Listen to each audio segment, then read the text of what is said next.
Oh,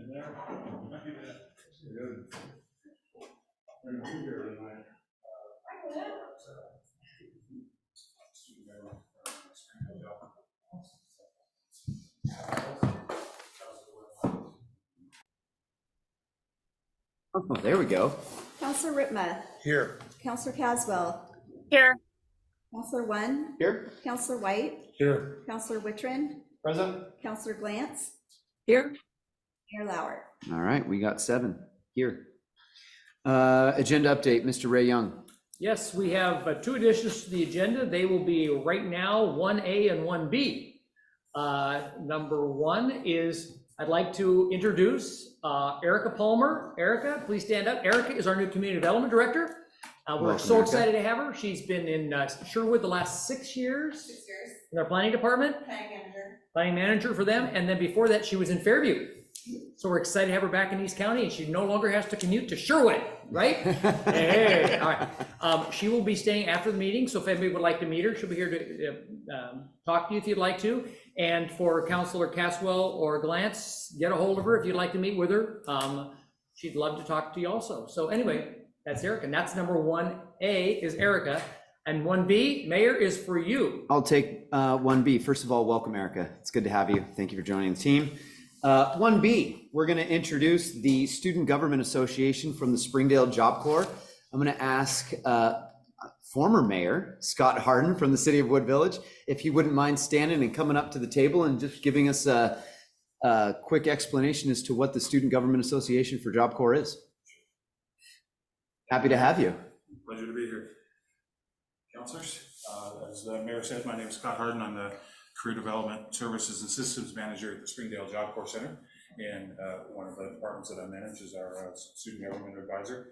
She would have been with us tonight, but unfortunately she took a spell at home and broke her wrist and a thumb and got a concussion. So yeah, enduring the weather-related damages.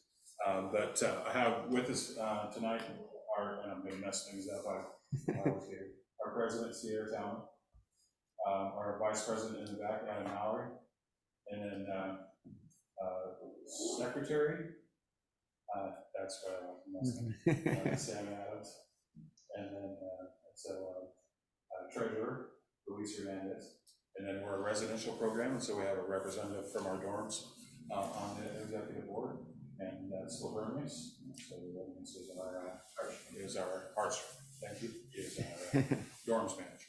Awesome. And so student government meets once a week, Thursday mornings. We're actually going to change that to Thursday evenings after the trade day ends, so that students can come to meetings much like we came tonight, and address grievances or give ideas to their government.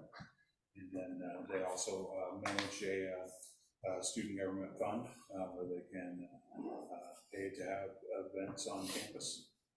And then they also take care of the updates to our Constitution. We maintain a Constitution, and they are, for the most part, excellent students, if for no other reason than because they show up, in part because our Constitution has a maximum number of days of school that you can miss, and still run for office or remain an officer. Awesome. But they have currently, well, there are 5 of them. There's 86 total students, so they currently have a constituency of 81 people that they serve.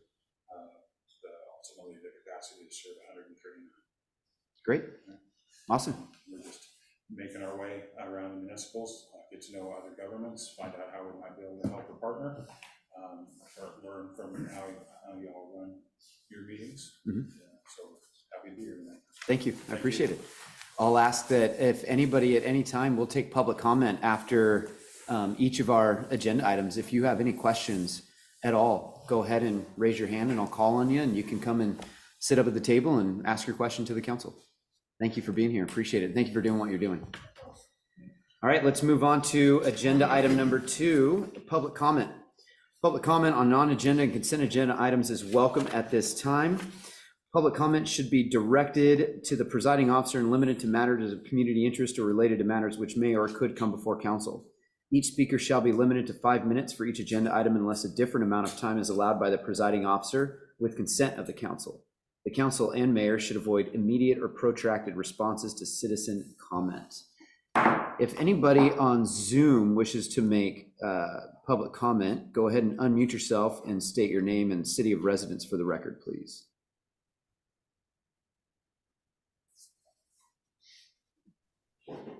Hi, this is Adrian Kester, Troutdale. Actually, I didn't really have any testimony or questions at this time, but other than, is anybody else on Zoom having a difficult time hearing the people at the testimony table? Or That is it last just one was me? pretty quiet, but typically we don't have that issue when they're actually speaking into the mic. Okay, just curious if it was Yeah. me or if it is something everybody else is seeing too. Yeah. All right.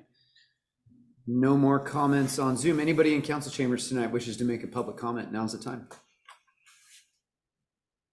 Okay, I'm going to close public comment. Let's move on to agenda item number 3, consent agenda. Council President Ribma, if you wouldn't mind. Well, the consent agenda 3.1 minutes, December 12th, 2023, City Council regular meeting. And as I recall, there was an update or a revision of this. There was an update and it was emailed a couple days ago. I frankly couldn't tell the difference, so, but I move adoption of the updated minutes, 3.1. All right, all in favor of approving consent agenda signify by saying aye. Aye. All opposed signify by saying nay. All right, passes. Thank you, everybody. Let's move on to agenda item number 4, an update from the Bureau of Emergency Communications, Mr. Bob Cozy, Director of BOEC. Welcome back. Thank you. See the red light, does that mean it's on or off? It means it's on. If you want to just go ahead and it is moved further away. There you go. Move it as close as you're comfortable with. There you go. Is everybody able to hear me okay? Looking at the, okay, good. Good evening. I'm Bob Causey, Director of the Bureau of Emergency Communications. We're the 911 Center, City of Portland Bureau, but we provide service for the entire county. Not only 911 service, but police and fire EMS dispatch as well. And I do have a presentation to share with you, and I believe we're getting that spooled up. Last year, I think the year before, I did a year in review, really just to kind of show what the previous year was like, what we faced, and what we're doing to address any problems. And that's really what this presentation is intended to do as well. I also have a couple slides that show what we faced during the winter storm, which we all experienced. And I think folks would be really interested in seeing the data and the sheer number of calls that we handled. Thank you. I'm trying to get it up. Give it just a second while we get the presentation pulled up.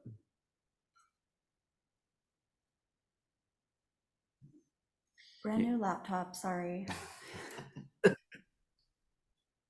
Yeah, the winter storm, I don't even want to call it a winter storm. Let's just call it the ice storm of 2024. Yeah, it was, wouldn't go away. No, it would not go away. And then the thaw, it always seemed like it was right there and then took a step back, and then right there and took a step back until that, what was it, Sunday? Wonderful Sunday evening when everything started melting warming away. up. And then we had broken pipes and Yeah. It's not coming up. It's not? You want me to start, do it over, you want me Do to you take have it? over? I also have it on a thumb drive. No, I've got it on mine too. I will take over presentation then.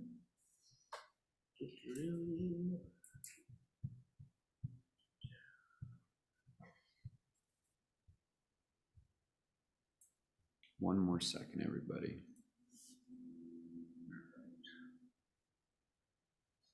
Anticipation.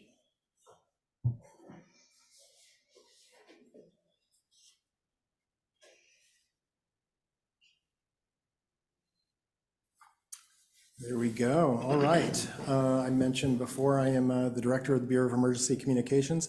The data that we're going to look at goes from 2018, and the reason I picked that is that was kind of our last, what I would consider normal year. It's also the year I was hired as the director, and it seems like things have gotten more and more exciting since I've been there. So I don't know if it's my fault or if it's just a coincidence, but if we could jump to the next slide.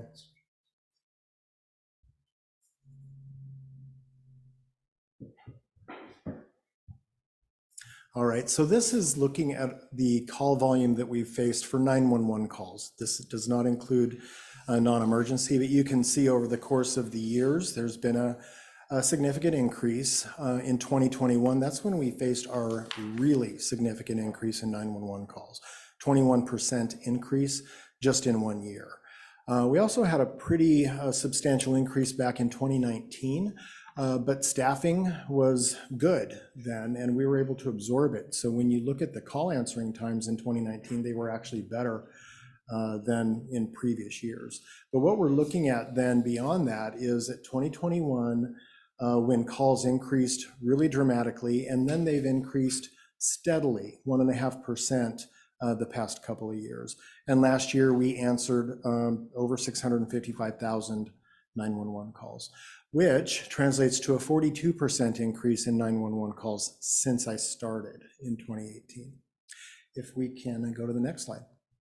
So recognizing that we have an issue with the sheer number of 911 calls and consistently long wait times, we've really tried to address the problem head on, and there's two ways that we addressed it. The first one is on this slide here, which focuses on training.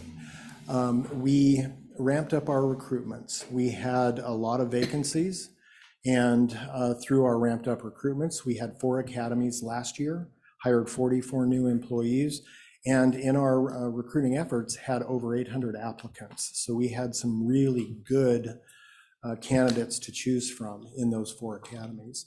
We also have fast-tracked our training. For those of you who aren't aware how long it takes to get fully certified in dispatch in 911, it takes about 1.5 years to go all the way through the program. So when we lose an employee, we can't just hire someone and they start taking calls right away. They go through an academy, they go into call taking training, and that takes about the first 6 months. Then they go into police dispatch training, another 6 months or so, and then fire dispatch training. Now, once they're certified in that first discipline in 911 call answering, they count as a call taker, but they're only a call taker part of the time because we do have them in the training seat at least half the time. So what we did was, when we were facing really long wait times in 911, we had to cancel training a lot. And that really just perpetuated the problem. We had trainees in the pipeline, but they weren't really able to be dispatch certified. We needed them in 911. So they were focusing only on 911 calls, which prevented us from being able to fill real slots in our schedule. The way the schedule works is our employees, when they're certified in 2 disciplines, is call takers and police dispatchers, that's when they count on the schedule and they actually fill slots that are vacant. So when we had to cancel training, that obviously caused a problem. We were filling and trying to stopgap measures to address 911 wait times, but it was really just prolonging the inevitable. So we prioritize training hours in late phase trainees in particular, where their training is guaranteed. They're not pulled for any reason. There's a priority in terms of who is the closest to certification. They get basically full-time training hours so that we can get them through that pipeline a little bit faster. And by doing that, we have had a number of certifications in the past, the past 4 months. There's probably been at least 10, if not more, in various disciplines. We also have streamlined the training phases, and without going too far in the weeds, Each discipline, like call taking or police dispatch or fire dispatch, has up to 5 phases of training, and there's certain hours that are allotted to each of those phases. And we recognized that we didn't necessarily need 5 phases of training. We were able to shave some hours off in some of the disciplines, particularly tied to service desk in police dispatch, where we recognize we don't need that many hours. So we started shaving that off, and our trainees are beginning to certify more quickly. We also, through contract negotiations and bargaining, were able to attract more coaches. When you hire so many people, you only have so many trainers available to teach them the ropes. And through our labor negotiations, we were able to create a tiered training, if you will, where coaches who receive the top pay, which is a 16% differential, those coaches are able to train any trainee in any discipline, and as many as 2 or even 3 trainees at a time.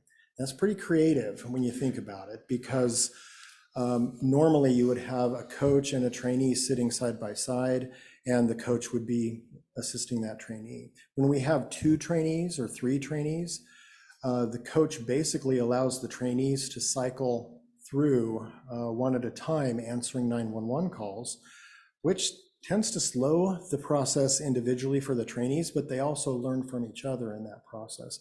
And we're able to not have them just doing self-study. They're able to actually do on-the-job training. Next slide, please. So that's resulted in what we're looking at here. And, looking at the boxes on the right side, we have 136 budgeted positions. 8 of those positions are limited term. The rest are permanently funded positions. And currently we have 15 vacancies. Last year at this time, we had 39 vacancies. So we are definitely making some headway. Of the staff that we currently have, 97 are call-taking certified employees. I'll get into the pie chart in a second because the 97 are not all fully certified. Many of them are still trainees, but they are certified in call-taking. And we have 47 trainees as of January 1st.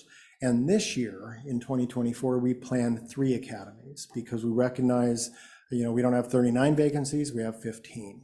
We should be able to fill all the current vacancies this calendar year and hopefully get into a position of overhiring. And we do have funds in our budget to allow us to overhire so that we're never in this hole that we've been in the past few years.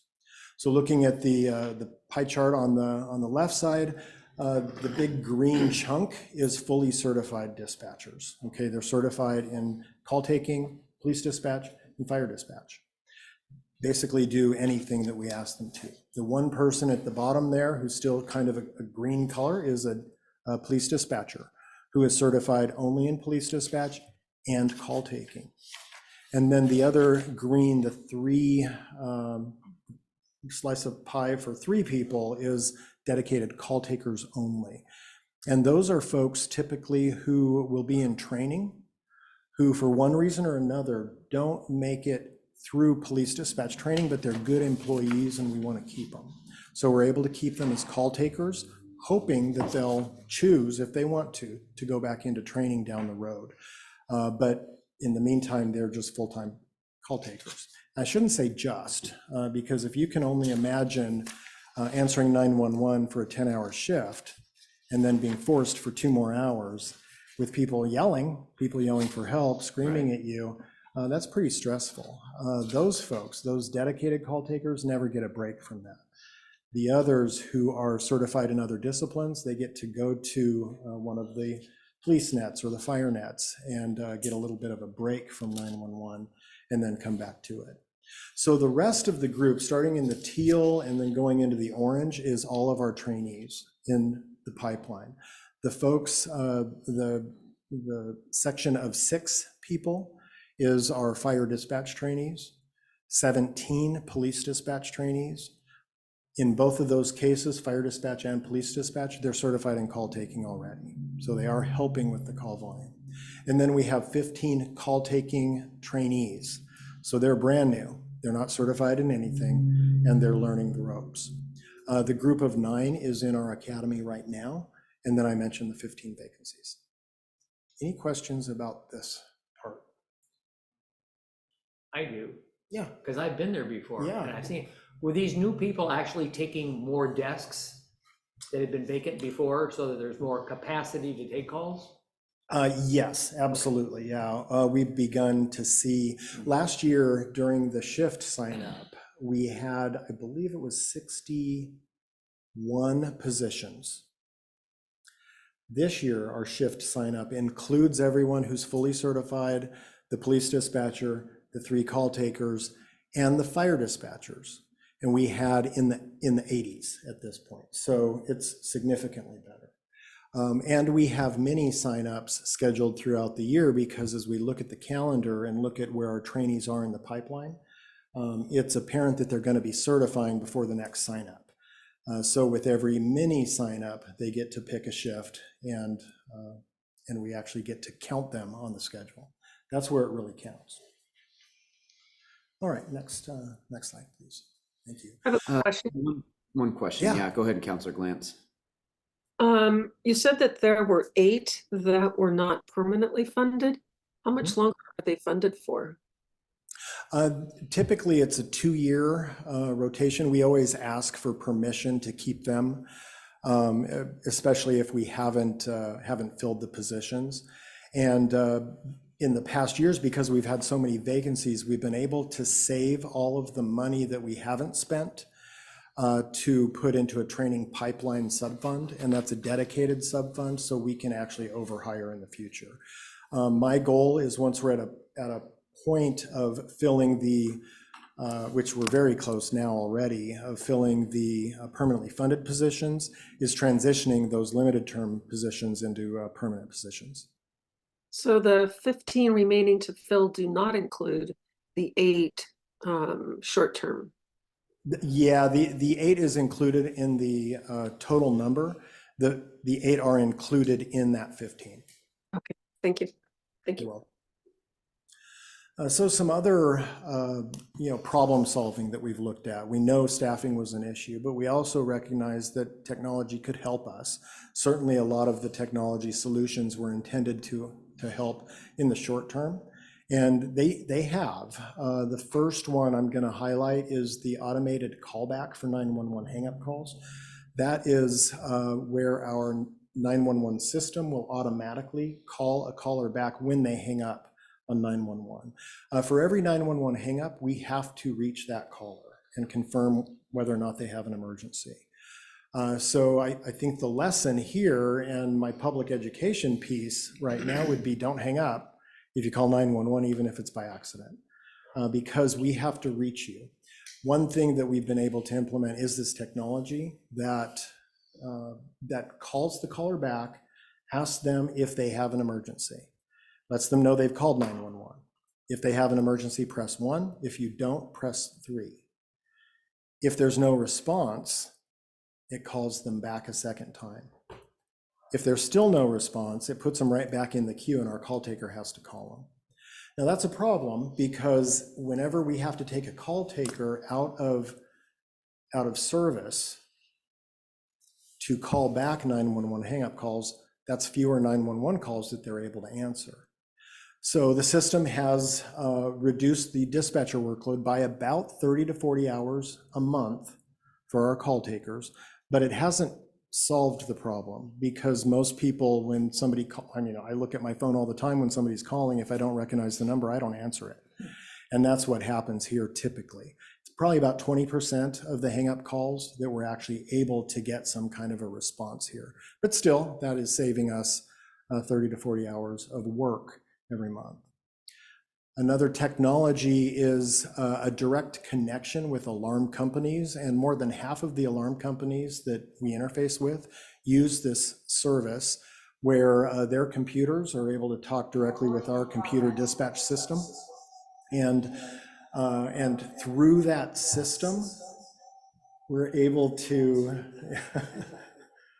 Sorry. Is it your laptop?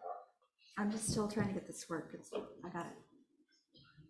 through the automatic system, the computers are able to talk to each other, and that saves the alarm company from having to call us directly. Saves our call taker from having to process that call.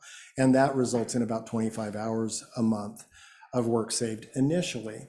That doesn't count the hours that would be back and forth when we need to reach back out to the alarm company, ask for clarification, try to get key holder information or those things. Now we're able to just text them through the system, and that saves, again, it's probably the equivalent of about 30 to 40 hours a month.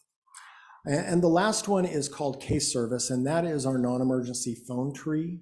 That is, you may have seen some coverage about it, November, December timeframe, maybe even before that, where we leverage, it's really a computer that sounds very human. You use the term artificial intelligence and people kind of freak out, but really it's a phone tree. It's not the artificial intelligence that I think people are afraid of in general. What this does is it really replaces our old phone tree where you would have to press 1 to reach so-and-so, press 2 to reach someone else, but the computer talks you through that triage process, and it's only for non-emergencies. It's not for 911 calls. So when you call the non-emergency number, you'll hear this voice and asking you if you want to continue in English, and you say yes, and then it starts asking you questions, and you can describe the situation. Based on the situation you describe, it's been effective in offloading about 30 to 35% of our non-emergency workload to either the 311 program. It will directly text web information so that one of our community members can file a report online. And it also can transfer to other offices. Any questions about the technology? Question. Yeah. You were talking about like, so that it will automatically call them back. Is there like when a call comes in, the call taker takes calls, are they creating like a chart, or what are they? For hang-up tracking calls? Information, or what? Yeah, for hang-up calls, the phone Or system keeps track of all of the calls that have hung up, and we have a queue for that. So then we'll take a call taker out of service, they'll go through that queue and start calling people back. Okay.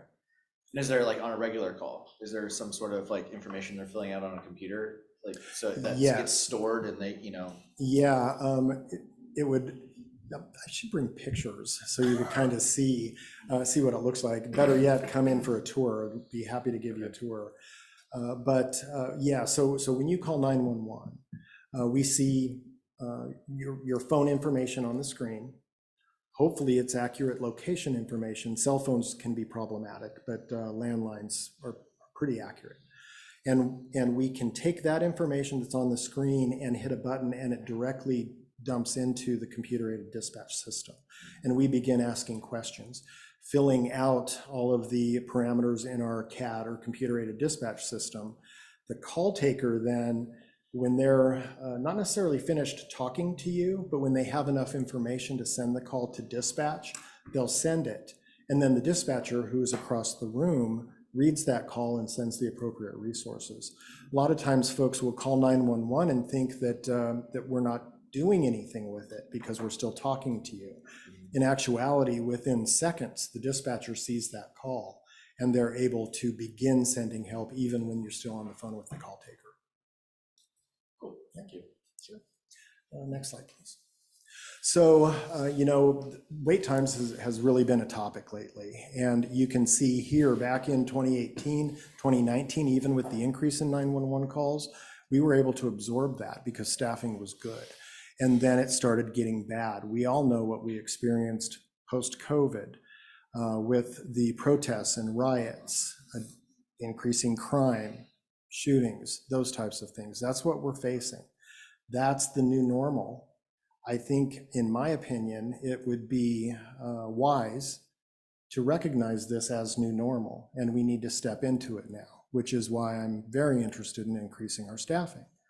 So we look at the wait times back in 2021 were 49 seconds. This is an average. 65 seconds in 2022. That was the worst. That was really challenging for us. And it was challenging for me coming in here and kind of explaining, what was happening. And then last year, you can see it improved, although we're not where we want to be. It improved to 51-second average. The national standard for 911 call answering is 20 seconds. 20 seconds within, it's worded very specifically. Within the first 15 seconds, 90% should be answered. In 20 seconds, 95% of our 911 calls should be answered. So looking at that national standard, I personally prefer a 10-second measure because it is 3 rings. People are okay if they hear the phone ringing 3 times. If it rings beyond that, that stresses you out. It's scary. And when we're facing, 50-second wait times, that is very challenging. Now, keep in mind that 51 seconds isn't what we're facing right now. That's the average from last year. And what we saw in the winter and spring was pretty manageable wait times. Last summer spiked again, and it was much higher than the previous summer. And then as fall and winter came, it started going below previous numbers. So I'm hoping that trend continues and we see fewer 911 calls, as well as increased staffing. So that's an average. And if we can go to the next slide, that's the first week of January right there. We were a 36-second wait time.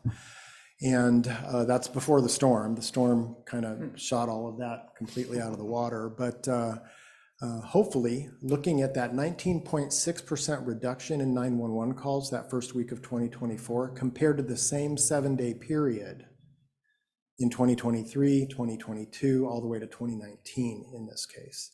So we're looking at hopefully a positive trend there. But really, we've had a lot more trainee certifications. We're leveraging technology, just like it says there, reduction in 911 calls that I hope sticks around. That is beginning to result in better call answering times. Next slide. So this is a snapshot of our non-emergency call volume. I mentioned case service earlier and that phone triage that we're using with that.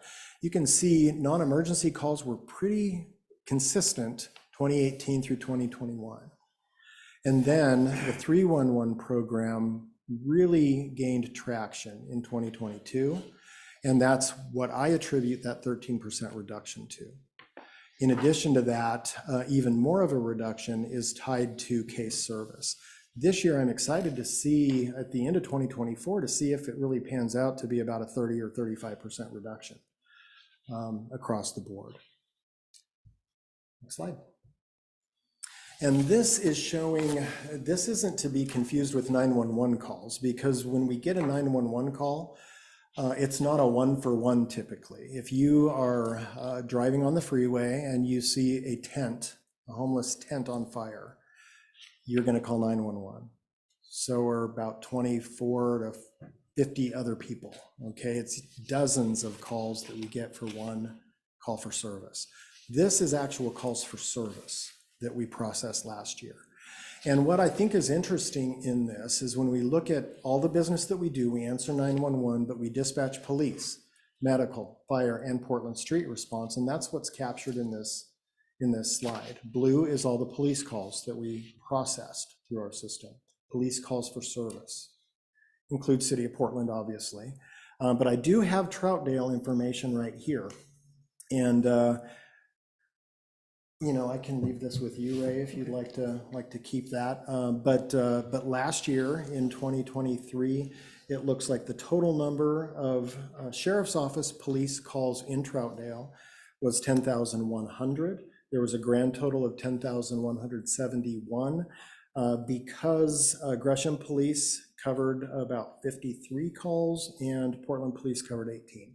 So that's just 2023. This goes all the way back to 2018, and I'm happy to leave that so you can take a look at it. Also similar information for Gresham Fire and the medical calls that they handled in Troutdale. Do you have any questions about this information? I don't think so. All right, next slide. So some focus areas for this year, for 2024, obviously, we recognize there's still staffing. We have got to increase our certified staff. 15 vacancies. 10 years ago, I would have said, wow, that's pretty good for a 911 center. But recognizing how quickly you can get in a hole, I have been sometimes downright forceful in making sure that we're able to get our recruitments on track and making sure that we're able to keep them scheduled throughout the course of the year. And with that, we, well, I mentioned earlier, we've been really successful. We're continuing to address wait times. Just a quick question. Yeah. To apply to be a call taker, Mhm. dispatcher, what kind of what training or what do you need to come with? Yeah, to I'm get- glad to you be able asked to that get because hired? we're recruiting right now, as a matter of Yeah. fact, for anyone who's interested. We really only require a GED or high school diploma. Okay. Clean background, because we are going to background you. It's almost to the depth of a law enforcement background. And we also run folks through a series of multitasking tests. Typing is good. It seems like schools don't teach typing anymore. What's that? Oh, good, good, because that's important, because you have to be able to type really quickly when people are in an emergency. And so typing speed. We also require multitasking test that is computer-based, and that requires some short-term memory. So, intelligence, obviously, but short-term working memory to be able to hear a VIN number, for example, while it's being told to you, and then typing it as you go, being able to keep up with that, being able to, we call it split ear capability, which is the ability to hear more than one conversation at a time. And it's remarkable when you develop that split ear as a dispatcher, because you really can hear what's happening across the room. And sometimes it's distracting as well. I heard the sound problems that we were facing earlier. I used to drive my wife crazy when I was a dispatcher, because we would be driving in our minivan and my kids would be in the back and they'd be having conversation or sometimes fighting, and she'd be talking to me and I would be tracking all the conversations and hollering at my kids, telling them to knock it off, and then assuring my wife that, yeah, I'm listening to you. But oftentimes she didn't believe me. Anyway, so it's those types of skills that we're looking for. Really, one thing I really want to stress is the importance of folks having a good, clean background. You don't have to be perfect by any means, but you do have to be able to pass the background and be able to pass the psych test. The psych test, we're not looking for anyone who is crazy or not crazy. What we're looking for there is the ability to cope with the level of stress that you're under and be able to live with it in a positive way, because we don't want to create problems down the road where someone turns to alcoholism, for example, or something worse, where they're really choosing life paths that are negative. So we are also focusing on a new strategic plan. I'm a strategic planner, and I don't know, it's weird, but I kind of enjoy it. And we conducted our strategic planning process in 2018 when I started, revised it 2 years ago, and now already, because of all the changes we've faced in society, in the profession, we recognize we need to update it again. So we are in the process of updating it. We're about halfway through. And that plan is focusing on a lot of the things that you see here on this slide. Particularly, I want to address employee wellness. We lost a lot of folks during the pandemic and after the pandemic. There was a ton of burnout. And a lot of that had to do with really their overall wellness. So we are shifting a focus to employee wellness. And we also are focusing more now on quality assurance, providing excellent service, and aiming for agency accreditation. I don't know if you've heard this at all through Multnomah County EMS, but they've mentioned accreditation through Pro-QA, which is the medical and fire protocol that we use. We are hoping to be accredited by July of this year. Now, the next slide actually kind of shows where we're at with that, and what we're looking at here, that 58% in December is the top compliance. That doesn't mean 58% of our calls were good and the rest were bad. Really, it is a mixture, a lot of things that go into the overall compliance that demonstrates whether or not we're at that level. The overall compliance, what we're focusing on primarily, is post-dispatch instructions. About 95% of the time, we're spot on with initial dispatch, getting the initial information, getting help out there. The other 5% is typically in the minor deviation category. There aren't critical deviations. But where we're lacking right now is post-dispatch instructions. And that's where you as the caller, we would be giving you information after we get help sent on the way. And sometimes we're shortcutting that. And when we shortcut it, if we deviate from the script, that counts as a deviation. That's what's holding us back. So when you look at that 58%, it's not that bad. It's really about 95% that we're getting the initial dispatch right. But everything thrown in the mix, when you blend it all together, we're looking for a minimum of 73% in order to reach accreditation. That's for medical. The next slide is fire dispatch, the EFD protocol, and the trend is actually the trend line is much better on fire protocol. But again, it's the post-dispatch instructions where we are really focusing in that. And the next slide is winter storm data. I thought this would be pretty interesting for you to see.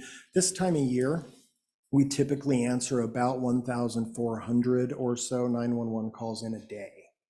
And you can see on the 13th and the 18th, it was more than double just in 911, not to mention the increase in our non-emergency calls. So that first day, 4,159 calls came into our center. And then the 18th, which is when we started seeing the ice, all of the accidents, people falling, a ton of medical calls for falls, over 4,000. And next slide, please.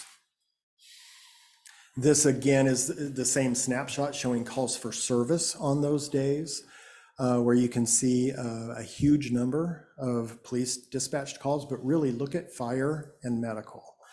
Because that's really unusual, especially on the 18th or the 17th, 570 medical calls just in one day. That's way above and beyond what we normally would be processing. And the next slide, please. Oh, that's it. There's my contact information. Feel free to reach out if you have any questions, and I can answer questions now. I do have a couple questions. So back in the beginning, you were talking about the 4 academies that you had, and I think you said you had 44. 44, yes. 44 hires come out of that, so about 10 hires per academy. Do you have, no, you mentioned that you're having 3 academies this year. You're planning 3 academies. Right. Is that an average of about 10 hires out of each academy, or was last year the next different? academy, because we already ran the backgrounds and we researched that, we sent 7 to the psych evals. So we'll have an academy of 7, Okay. unless we lose some in the psych evaluation process. So, you know, I always guess typically we'll lose 1, maybe 2 in the psych test, but that's usually with larger groups. So I would say it's a safe bet that we'll have 6 in that academy. And we are currently recruiting for our end of summer academy. Actually, we have another academy planned for April. That's the one with 6 or 7.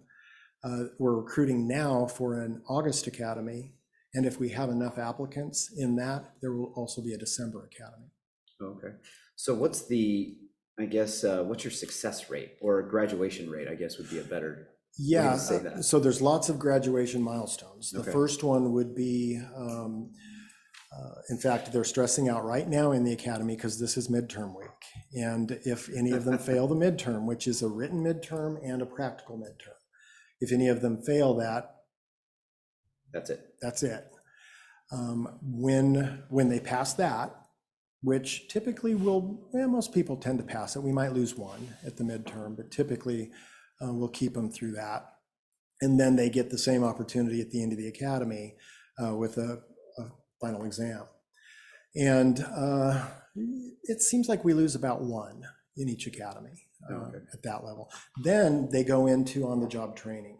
That's typically where we might lose someone, not necessarily in, our attrition isn't tenured dispatchers typically.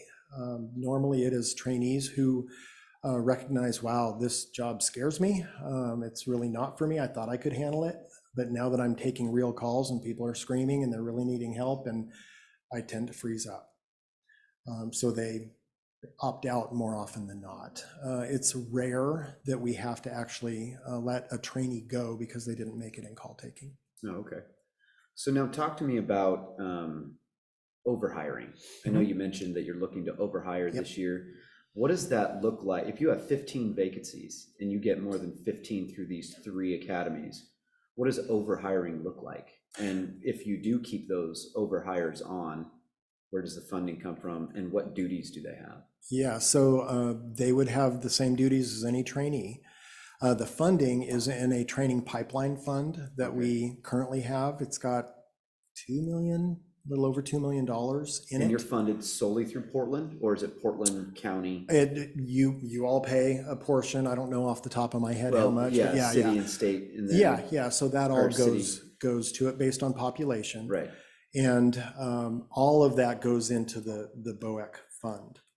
Okay. When we have the overhire, that is money that was unspent, and that's actually money that the city allowed us to keep rather than give back. And that money, most of it is City of Portland money, because City of Portland is about 80% of the cost of the Bureau. But all of that money was kept in a sub-fund dedicated only to a training pipeline. So that means it's not going to be taken for other purposes. Okay. If that makes sense. Okay. Yeah. Any other questions from council? Council White? I just had one. Yeah, I have the opportunity to visit the call center. It is a very stressful job, so I can appreciate what you do. And anytime you're running a business that's 24/7, 24 hours a day, that's a challenge. So hats off to you. But I noticed like the fire calls aren't really the calls that have driven these to go up. It's mainly police is what it looked like in your report. Actually, it really is more, if we can go back to that slide, Ray, the one that showed the calls for service, the bar graph goes up and down. What that shows is that police is always most of our business. But Which slide do you remember? yeah, go up a couple slides.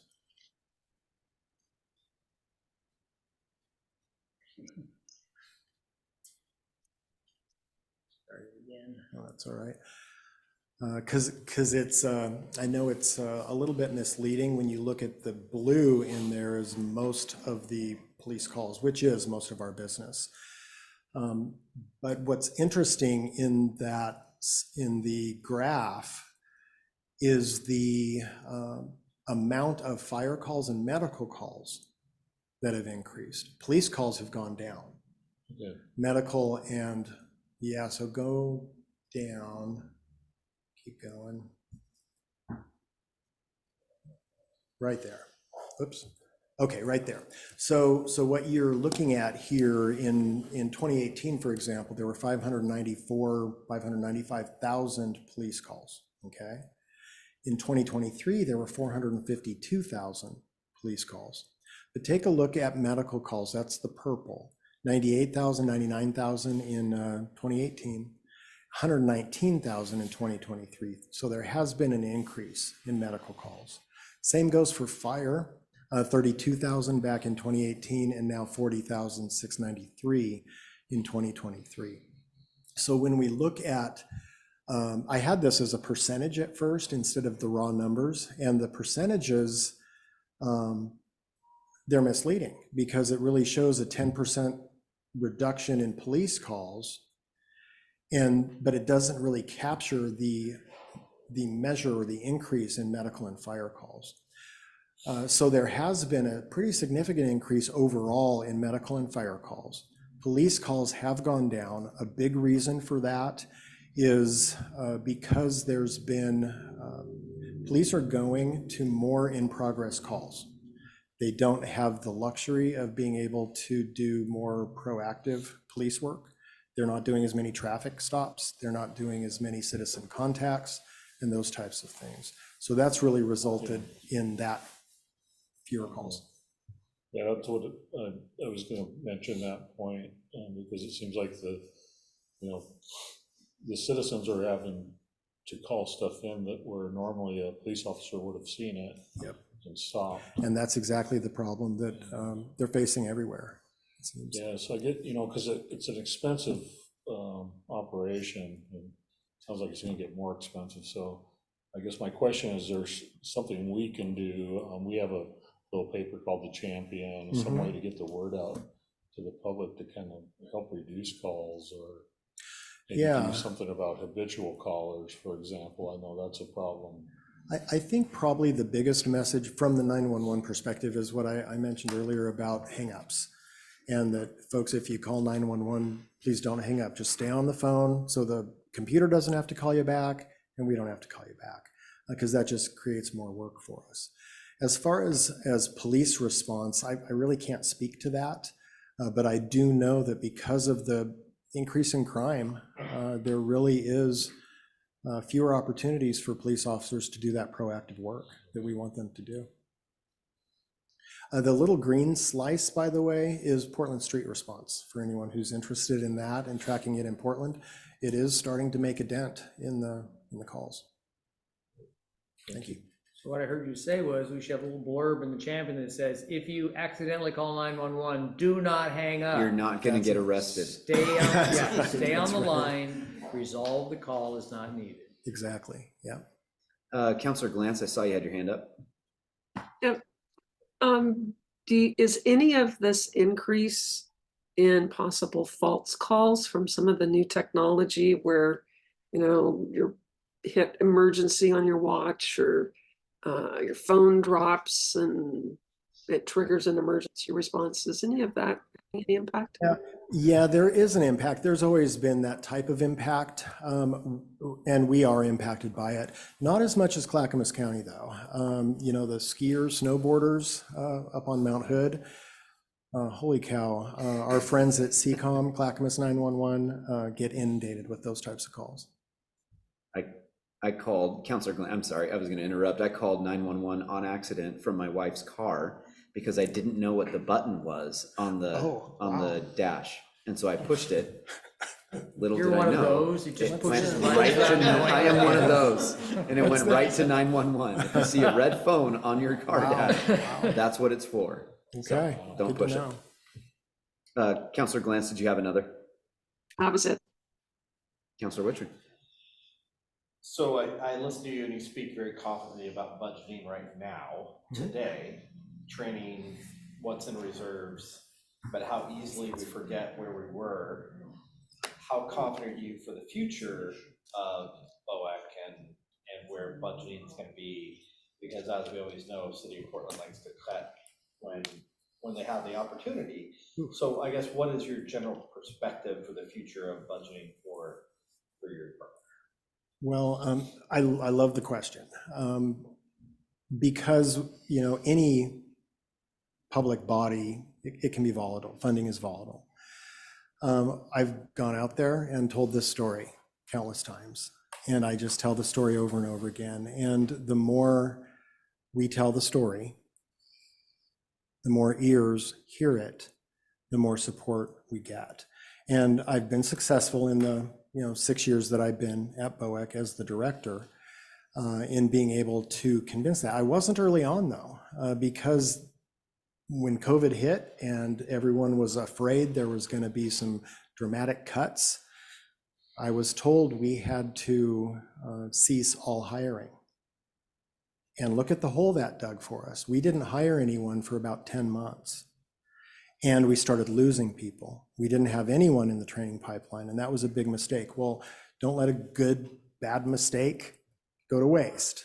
And I share that story, and I remember that story. I remember exactly how bad it felt 2 years ago, 3 years ago, and what we were facing at the time. I also know how good it feels right now when I'm starting to see real light at the end of the tunnel. So I tell the story a lot. The city's transitioning to a new form of government. The new structure is going to be more traditional, what we would consider, city administrator form of government. The public safety bureaus have already begun that transition, and we're working together now under the Community Safety Division. And for the first year this year, we're actually putting our budget together as a joint budget with still Commissioner Gonzalez overseeing. He's my commissioner right now, overseeing these bureaus, but we're working hand in hand with police, Community Safety Division, and beginning that transition into the new form of government with a deputy city administrator for public safety, who there's going to be an interim, and then they'll hire a permanent position there. So my hope is at that point that we have more continuity within public safety, and we're not singled out as a bureau, because sometimes, like the $2 million I mentioned earlier for the training pipeline, that's very easy for someone to see and go, oh, that's $2 million, we need it here. No, you remember, I talked you through the problems that we've been facing. If you take that, we're not going to be able to get above this. And my goal is to always have probably about 5 minimum people in an overhire place, so that when we start losing people, whether it's a trainee or whether it is a senior dispatcher who is retiring, that we're not in the hole that we've been in. Thank you. Good question. Any other questions from council? I might be calling 911. I was just going to say, I'm glad that he went in there. Well, let's, Bob, I'm going to open it up to public comment. Yeah. So if you wouldn't mind just taking a seat next to you right there, and we'll open up that mic spot. If anybody in council chambers wishes to make public comment, go ahead and let me know. Good? Nobody's out there. Okay. Yeah, go ahead and approach the desk and state your name and city of residence for the record.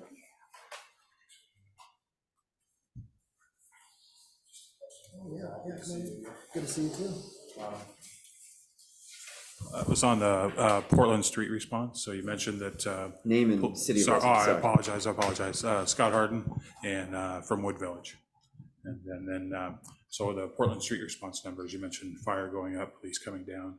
Do you know, could those dispatches for Portland Street response be impacting the police dispatch, because it's now PSR that's dispatched instead of police? Yeah, it is. It's not, certainly it's not really making up for the difference entirely, but it is, many of those calls, well, almost all of those calls would have initially gone to police. So Portland Street Response really is handling some of the calls that would have gone to police, which does free up that resource so they can be more available. Okay. Any other comments from council chambers tonight? Okay. Anybody on Zoom wishes to make a comment, go ahead and unmute yourself and state your name and city of residence for the record, please. Mayor Lauer, Paul Wilcox. Good evening, Paul. Thank you, Mayor. I didn't follow how, when there are multiple reports of the same event, how that's reflected in the statistics, like a fire or a traffic accident, as your example. Yeah, so the first couple of slides really showed the 911 call volume, and that's the individual 911 calls that we take, or non-emergency calls for that matter. And then the slide later in the presentation showed the actual calls for service, and that slide shows fewer calls. It's 600 and some thousand, okay, calls for service that were created in the system. When you add up the non-emergency and 911 calls, that's about 1 million. So about 40% or so, 30 to 40% of calls to 911 are extra calls.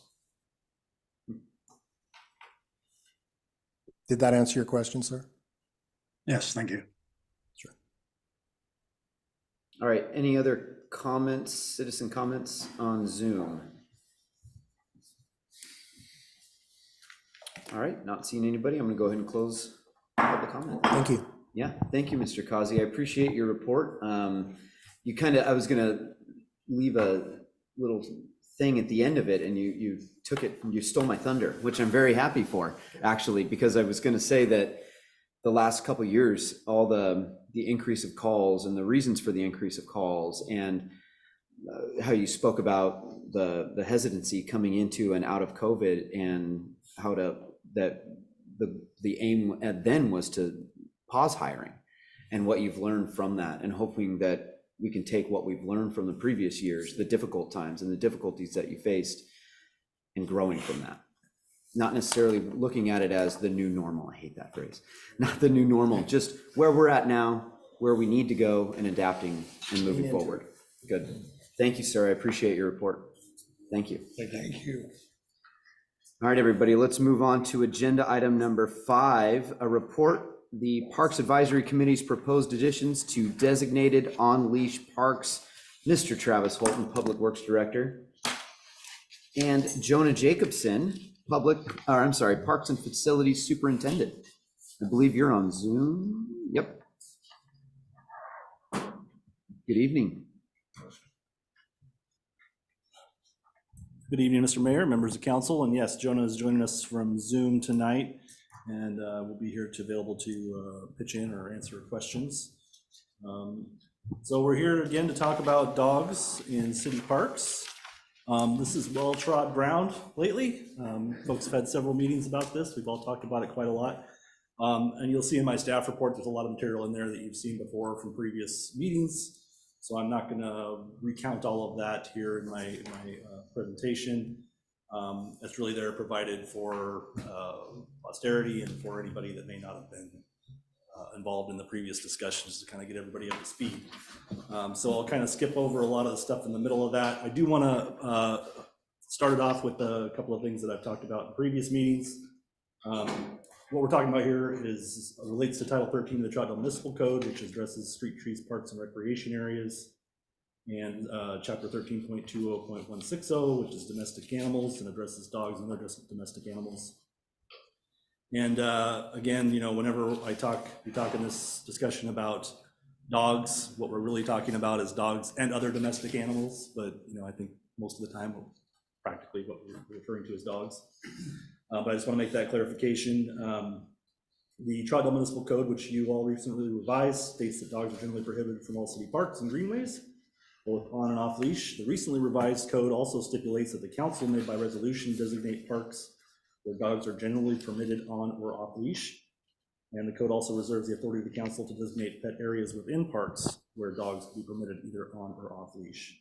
And the council did that as well after adopting that ordinance with the resolution that followed right after that, designating Sunrise Park, the Beaver Creek Greenway, and to a limited extent Columbia Park for access to the off-leash dog park, and then the off-leash dog park itself.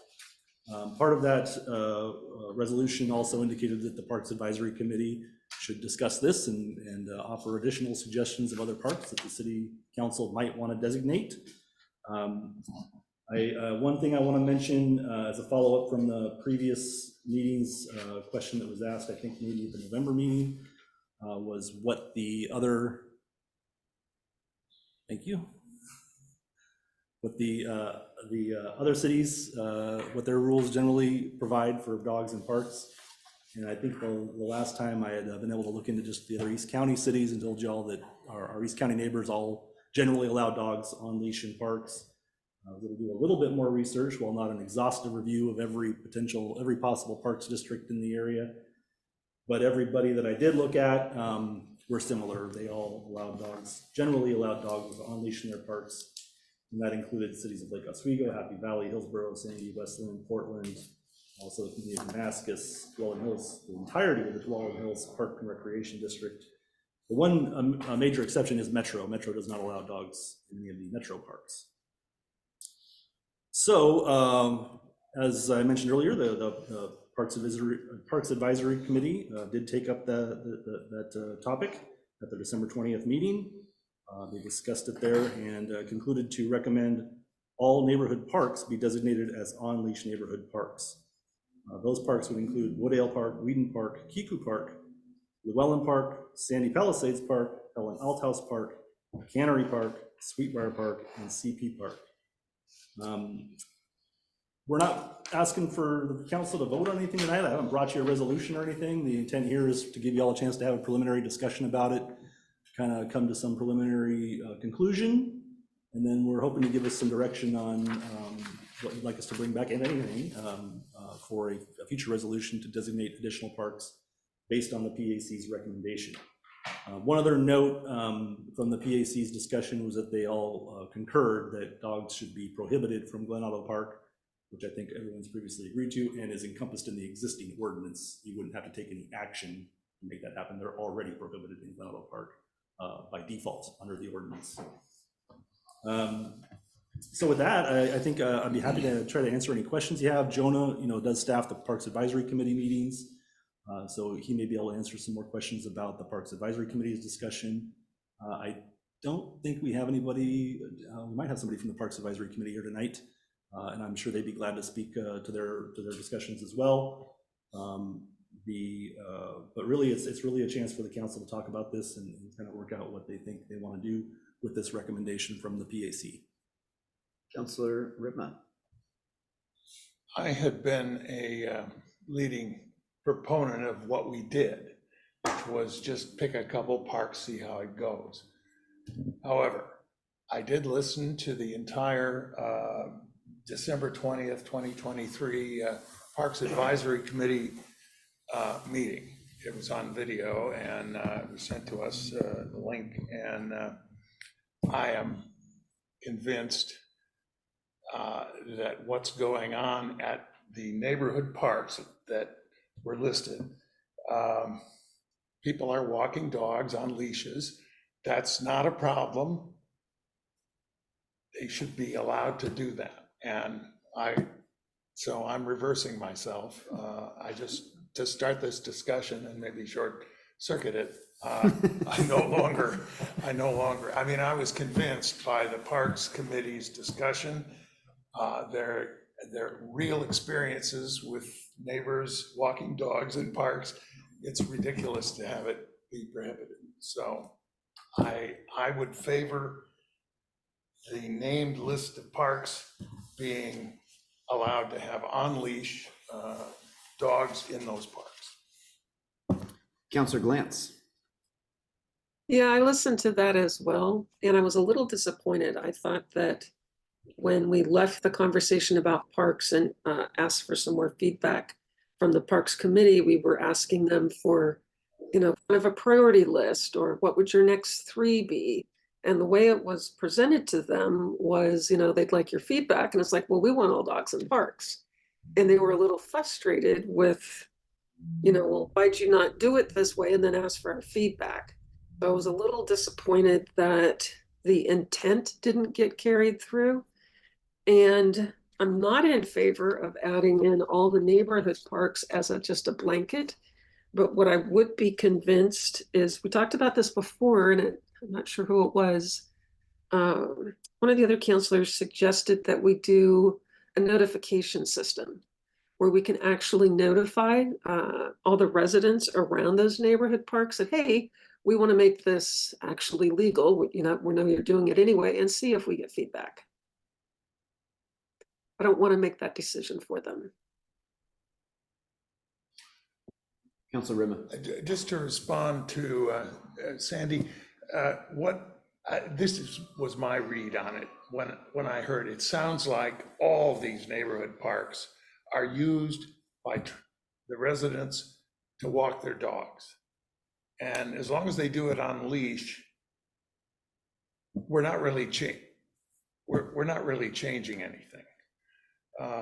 So I sort of hate to burden staff with trying to notify all the neighbors of all the parks that we're making this big change, when in fact what we're doing is just kind of legalizing what's been going on anyway. If that isn't convincing to you, I'm happy to listen, but that's what convinced me, that they're doing it now. It's orderly, unless they're not on a leash. The dog is not on a leash, which apparently most people are abiding. They've already got the little stations for the sanitary bags and all that.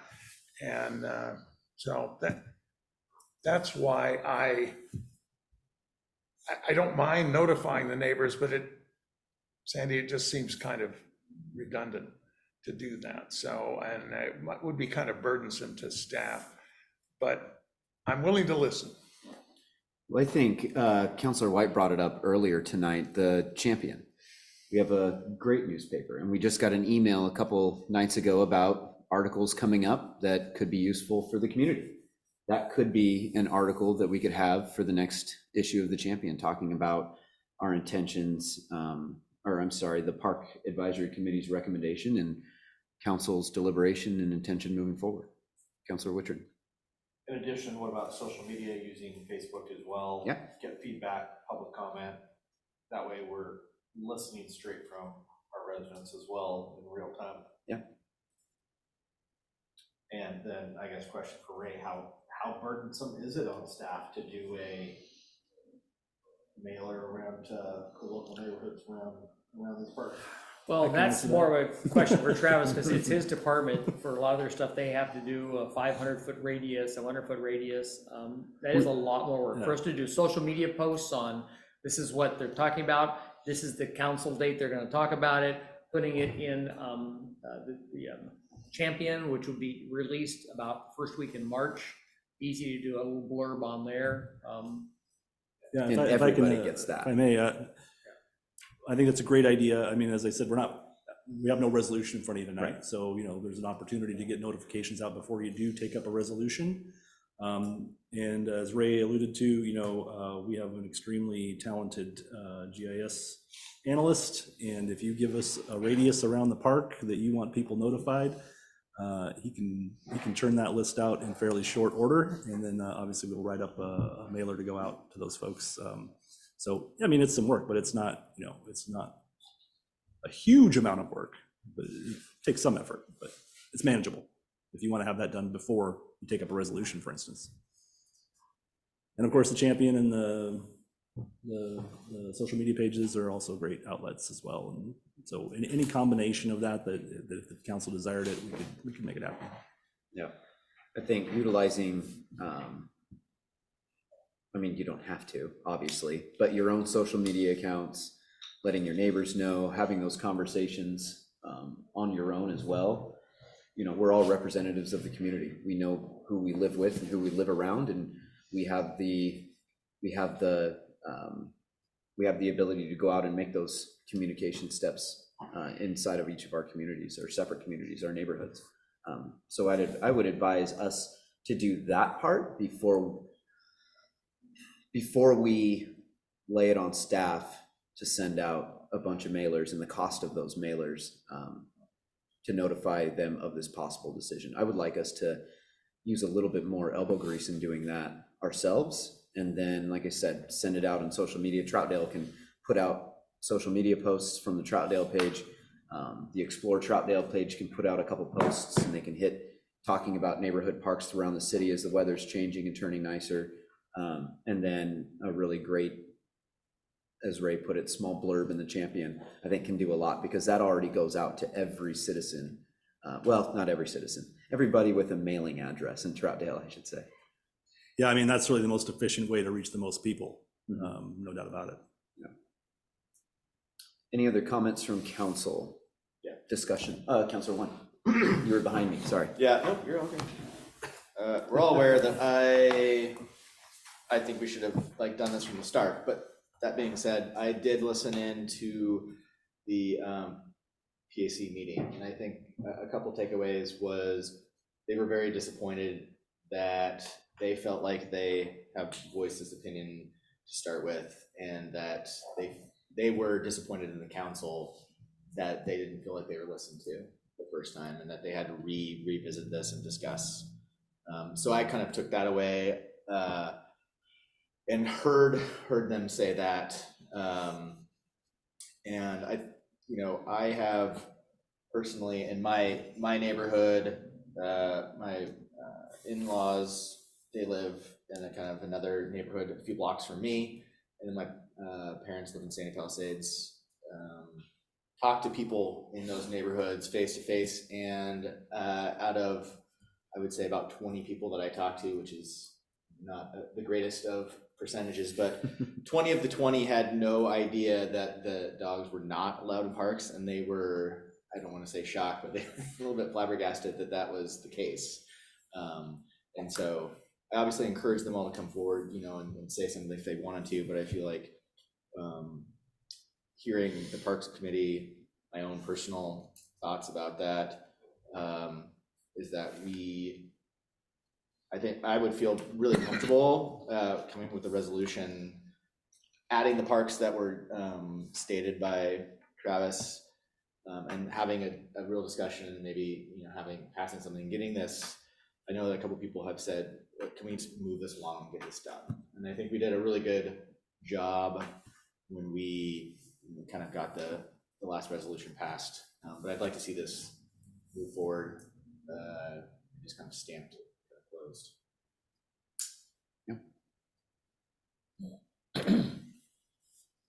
Councilor White?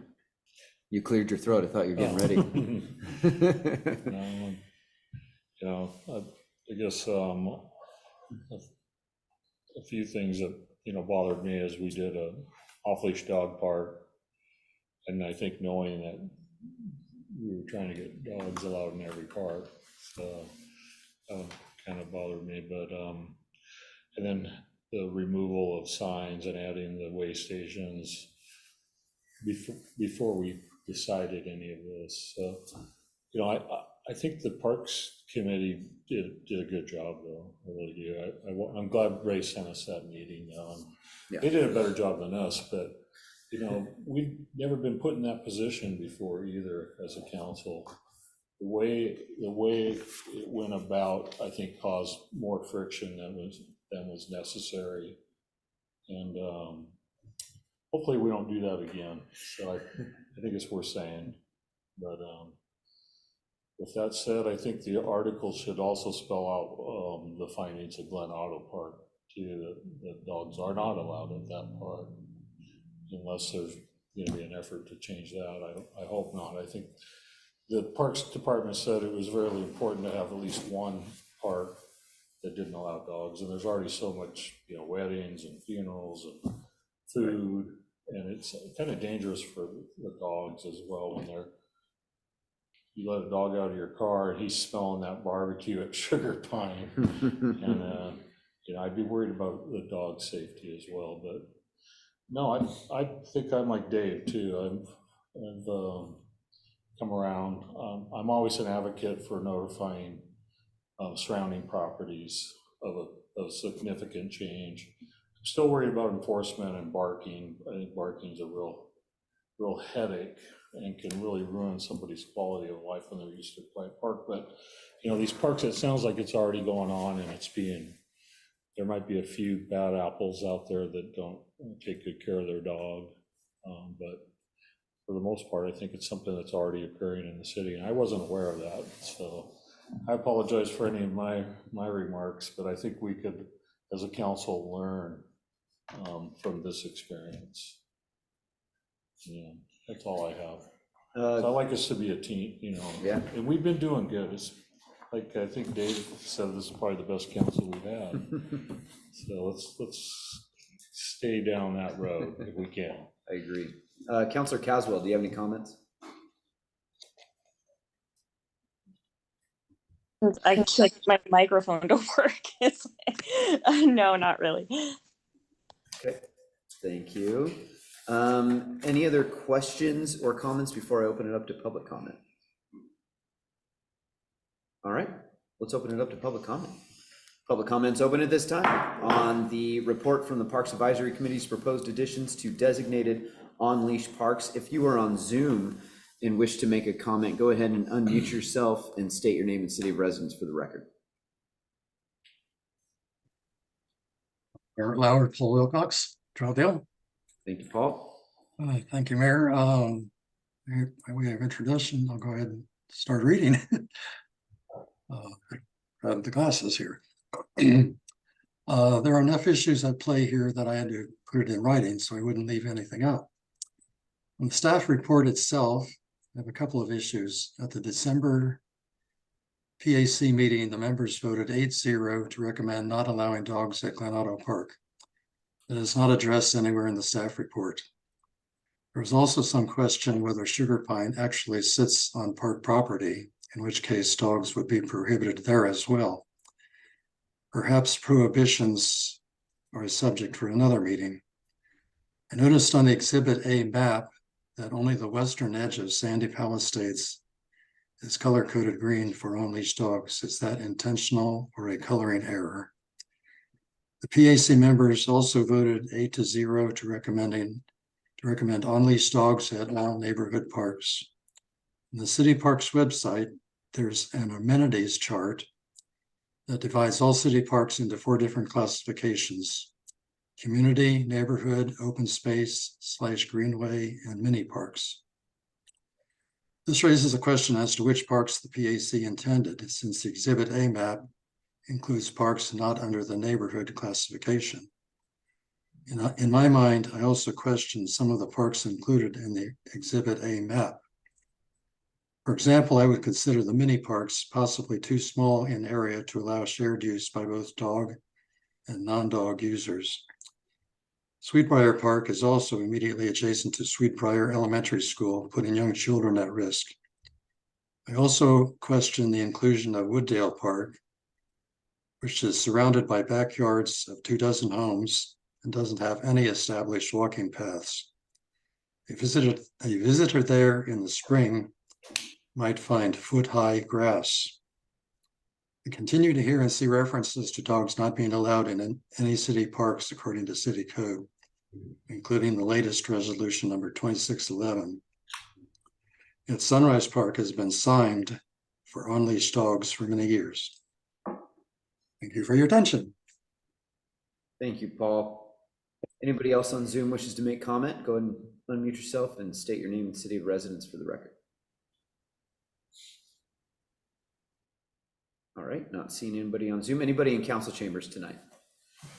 Yeah, go ahead and approach and state your name and city that you live in into the microphone. I'm Lavernius and I live in Troutdale. I wanted to ask about what Councilor White said. You said that dogs are currently not allowed in Glen Otto Park.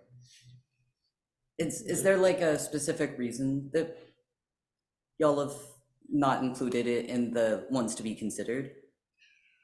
I think, well, there was concern for wildlife and, the lifeguards, if there's a dog in the water, they have to get in the water themselves because the dog creates added danger to a swimmer.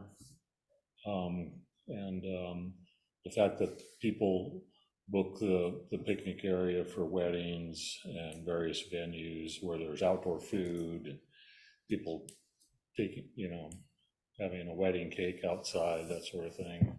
And also the risk of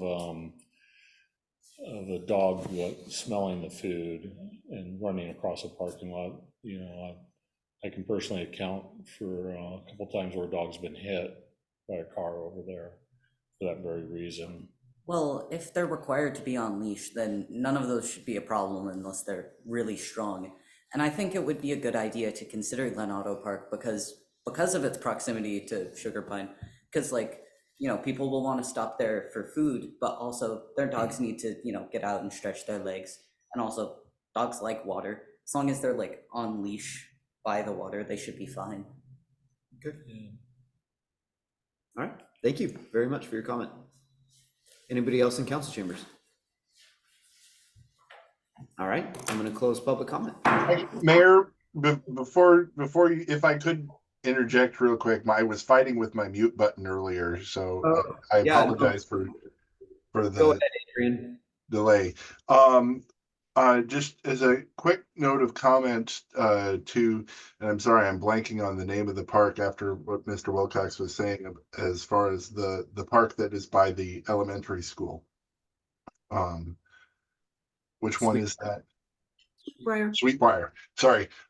As I think Councilor Glantz has noted on more than one occasion, that park is closed to the public while children are around. So the interaction between the general public and when kids are going to be most likely there is probably mostly moot. But I just wanted to point that out. All right. Thank you, sir. Mr. Mayor, if I could, Mr. Wilcox did ask a question that I Yep. wanted to answer, which is about the map in Sandy Palisades Park, and the answer is yes, that's a printing or reproduction error on the shading there. It's intended to encompass all of Sandy Palisades Park. Okay. All right. Any other comments or direction for staff? Mr. Ray Young? What I heard, Mayor, is that the council is generally okay with this timeline, and I'll back it up from that on the April 9th council meeting, we will have it on the agenda and a resolution to be considered. That allows us to back up to, since the champion doesn't come out till about March 1st, it gives about 30 days of notice out there for people to put it out there. And then we will also do several social media posts in the month of March to be able to do that, to publicize the same thing and let people know that. Other than that, the only other council meeting is from here is February 27th. March, we usually have one council meeting in the first half of the month, because the second council meeting we usually cancel because of spring break for people to do things with kids. And so then the April really is after the February 27th. Well, that's the first one after the champion goes out.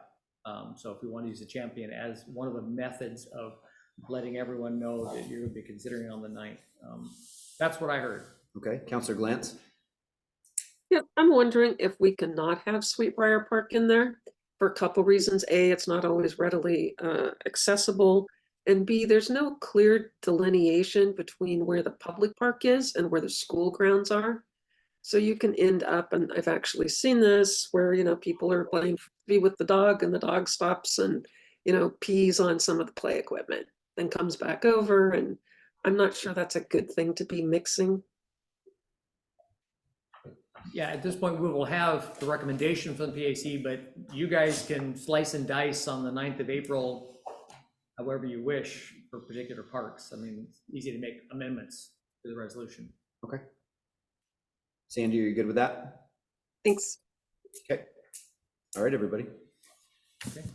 Thank you, Travis. Thank you, Jonah. Appreciate it.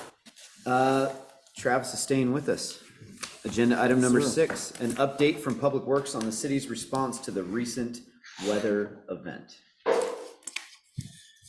Yeah, so I think it's news to anyone. We had a little bit of a weather event here recently. In fact, those of us that have been around here quite a long time, I think many of us agree this is probably one of the most impactful winter storms we've had in our memories, or it's in the top probably 2 or 3 at the least. And it was not really anticipated to be that bad going into it. We knew we probably had something coming, but the duration of it, the severity of it, a lot of factors combined to really make this a bad one. And what I will say is your Public Works Department was prepared and responded admirably to this event, and I'll talk about that a little bit more. I will ask you to forgive me a little bit. We are only a couple days out from this event at this point, so, you know, I'm still kind of picking up the pieces and trying to pull this information together fairly quickly, so I will ask for a little grace on that front. And if you have questions at the end, I'll of course do my best to answer them, but I may not be able to answer them all, as you know, some of that information is still coming to light. So first thing I'll do is talk a little bit about kind of how our response played out in the sort of broad perspective, and really how the weather event played out from our perspective in the Public Works Department. And then I'll go into talking about some of the things that, you know, the challenges and some of the things we faced and some of the by the numbers types of things that we were able to pull together before this meeting. And then I'll have a chance to discuss anything you like afterwards. And I'll start off just by kind of recapping kind of how this response played out for us from the organizational perspective, let's say. So about a week and a half before the onset of this weather event, Public Works, we became aware, as we're always watching the long-term forecasts, especially in the wintertime. But at that time, we became aware there appeared to be the potential for a moderate snow event with moderate winds. But knowing that, staff continued to monitor the National Weather Service forecasts and written briefings that we do get from them, and started cautioning city staff of a potential weather event incoming. And at that time, this was about probably 10 days out from the event, started advising all Public Works staff to be alert and ready for a possible winter storm response. Then we watched the weather forecasts and the briefings over the weekend. And in the week leading up to the event, we began sharing some basic information out to the public, advising that we think we have a storm incoming, and reminding them of a couple information resources, on our website and things like that to refer to when it comes to snow and ice. Continued watching the forecasts, listening to the briefings, watching the changes in the forecast. And then this may all sound very familiar to you, Mr. Mayor, from your perspective. On Wednesday, January 10th, we began pre-activation of an incident command and preparation of an incident action plan for the winter storm response. At that point, the forecasts had intensified and were indicating blizzard conditions in the gorge and the potential for high winds and near blizzard conditions in East County, very cold temperatures, particularly here in Troutdale. And that was about the first time that we heard our name mentioned specifically by the National Weather Service folks, is that, here in East County, we were probably going to get a piece of that. By late Thursday afternoon, the incident command team had issued the incident action plan for operational period 1, which covered Friday, the day shift, which focused on final preparations for that winter storm, which we knew was incoming late Friday afternoon or evening. And we began, and that Friday, that first operational period was really focused on preparations, making sure everybody was set up, ready to go, equipment's ready to go, materials ready to go, just get set. That's kind of where we're at there. While those preparations were going on that Friday, the team prepared an incident action plan for the weekend. That's 2 operational periods through the weekend that we pre-assembled. Commenced incident response with the onset of the weather in that afternoon and evening. Both day and night shifts were staffed on Friday and Saturday through the initial snow and the winds and the bitter cold. That was the real, the big hit. Was the winds and that incredible cold we had that first weekend. With activities over the weekend primarily geared towards snow removal where needed, which turned out not to be a huge need because of the winds, and we weren't really getting a lot of accumulation on the roadways. We were getting more drifting and things like that. But we did have to do some plowing here and there. The winds and that bitter cold and maintaining access and functionality of the Troutdale Police Community Center. So that was a big focus of our facilities folks in that throughout the event really, but certainly that first weekend is making sure that we were pre-treating access ways and parking areas and things to make sure the police facility can remain operational. And then we also were dealing with potential wind impacts, or we were dealing with some wind impacts and responding to water system and water service issues. And when that cold hit, that became the big story of that weekend for us, was water system issues. We had a lot of frozen meters. We had a lot of frozen pipes. We had a lot of people, who had frozen pipes in their homes and were needing water shutoffs and assistance with the water shutoffs, things like that. So we ended up doing a lot more water service calls that weekend than maybe we thought. We assumed we'd be doing a lot more plowing and not as many of the water service calls, and ended up being the other way around. But we adapted to it. By Sunday, the need for plowing had subsided quite a bit. So response activities were shifted to on-call midday Sunday, as things were, it was still, as you all remember, very, very cold and windy. But at that point, we weren't getting a lot of calls for service. So we shifted to an on-call stance for, at that point on midday Sunday. And the on-call folks were still having a lot of water calls at that point. And then as we started looking at the updated forecast, we saw the freezing rain event coming, and we said, "Oh, wonderful! We get a second round." And so at that point, the team prepared an incident action plan for Tuesday and Tuesday night, geared towards freezing rain, water service issues, wind impacts, maintaining access to the Troutdale Police Community Facility. And we thought that would be a kind of a short duration event at that point, based on what we were seeing in the forecast. Because as you may recall, at that point, the forecasts were calling for warming temperatures on Wednesday. So we were expecting, okay, we're going to get hit with a lot of ice. It's going to be nasty for, overnight, but then tomorrow things will start to warm up and we'll be back in good shape. Well, as you all know, that didn't come to pass. The cold stayed stubbornly, and I remember frustrating looking at my temperature sensor over and over again and just saying, move, and it just would not move. Give me 3 degrees, give me just 4 degrees. That's all I need, and it just wouldn't do it. So at that point, we just kept adaptively managing the incident over the course of the rest of that week and on through Sunday. We were running both day and night shifts. We had that lull I mentioned from Sunday into over to like Tuesday morning, and then from then on we were running night and day shifts again, full on, and then on-call folks as well, responding to water issues and other things. Finally, around midday Saturday, weather began to relent, water calls subsided, and our exhausted crews concluded there's little more that can be done to improve the situation out on the roadways. And then we moved in standby on-call status for rest and recovery, with on-call staff continuing to respond to some of the remaining lingering issues and calls that we had still hanging around. That kind of marked the end of the brunt of the impacts of this storm event. Of course, we're doing a lot of cleanup. I'll talk about that a little bit. But that's kind of the overview of how broad, high-level overview of how it looked from our perspective and managing the response kind of from the top level. And now I'm going to talk a little bit about how each of our divisions responded to this and what some of their focus areas and biggest challenges were.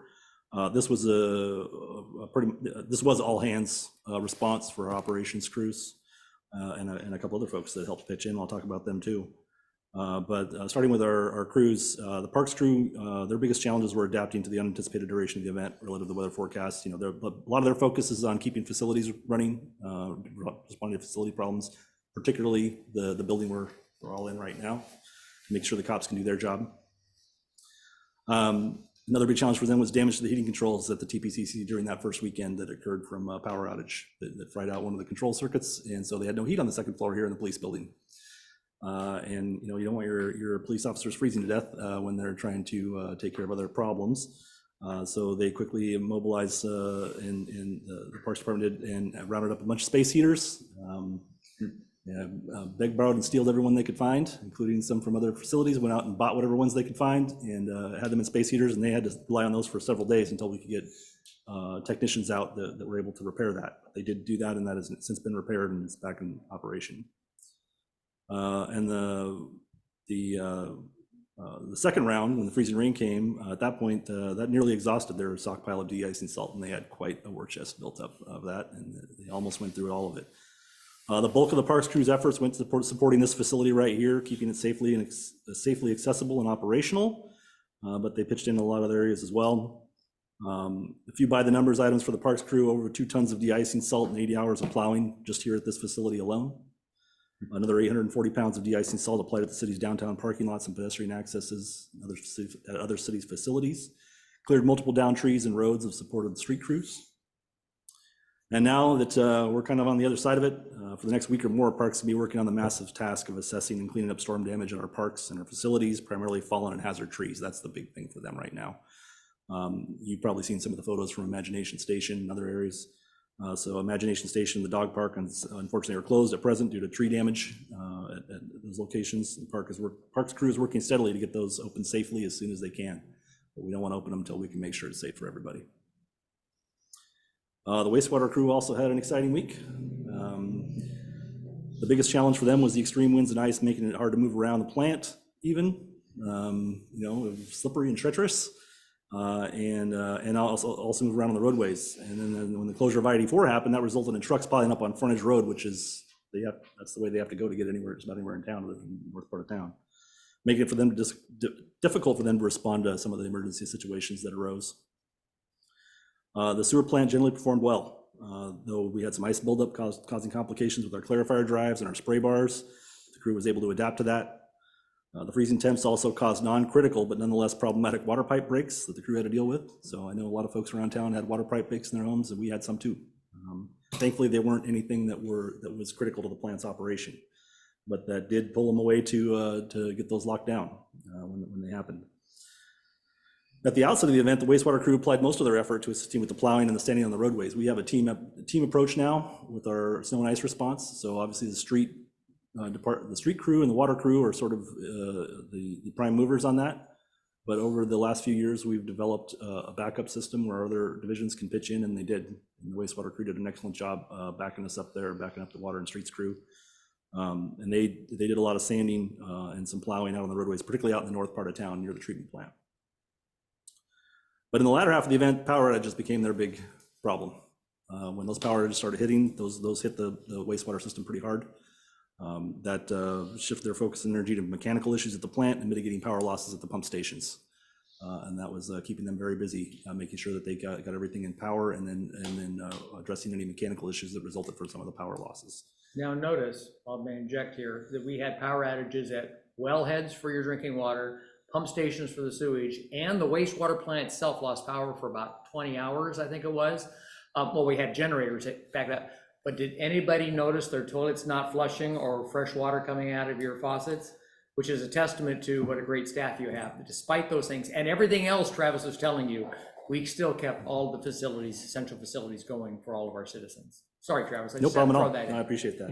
I mean, I guess I will say, some folks probably did not have water coming out of their taps at times because they had frozen pipes. Well, that was their problem, not ours. Okay. We did what we could to help them to address that. And I will talk about more about what the water team did during this event because they had a really, really busy week. So wastewater crew is now also in recovery mode. They'll be working on clearing storm drains, assessing and repairing damages at the plants and the pump stations. But of course, they also, while they're doing that, they're conducting their day-to-day operation of the plant because just like BOEC, the wastewater plant is a 24/7, 365 operation. So they can't completely take their attention off that. A few by the numbers items for the wastewater crew: 116 plant and pump station alarm calls from our SCADA.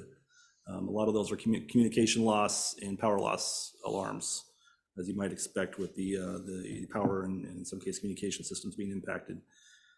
They experienced between the plant and the various pump stations, they experienced approximately 30 power outages and brownouts across the plant and all the pump stations.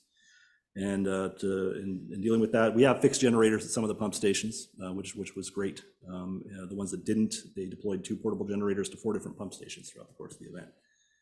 All staff in the wastewater division were either on call or on duty throughout the event, responded promptly, day and night. Highest hours logged in the wastewater division was a staffer that put in 150 hours during an 80-hour typical pay period. And I'll mention a little bit about that more, but I want to note when I talk about the number of hours put in during that pay period, keep in mind that all those extra hours were really during that second week. The first week was kind of a normal week for the most part of the pay period. So now I want to talk about the water and streets crew. They probably had to have the biggest shoulders for this event, as they often do in snow and ice events.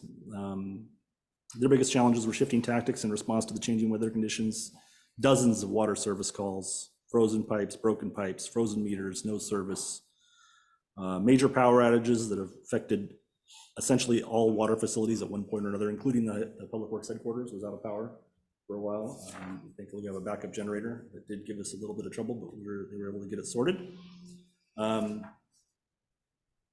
They had to reconfigure the water system to keep up with demand when they had some of the wells go down through power outages, which they did very efficiently and promptly. We have very capable water operators, and that we're able to do that to keep everybody in water and make sure that we maintained our reservoir levels and our water supply. Unfortunately, of course, when the power outages came, it was at a point when the water street staff were already been on 12-hour continuous rotations for multiple days. So despite that exhaustion, they were able to make it happen. In fact, the big power outage that happened took out the Public Works HQ. Everybody had just stood up and started walking out of the operational briefing for the next operational period. Their priorities continue to shift. It started, of course, with plowing and sanding, and responding to an abundance of water calls. And then later, as the windstorm continued mercilessly in combination with the ice, we started getting issues with the downed tree limbs. Power outages became the most demanding aspect. Reconfiguring the water zones, as I mentioned, and deploying and maintaining generators at the well sites while continuing plowing and sanding operations and responding to water calls.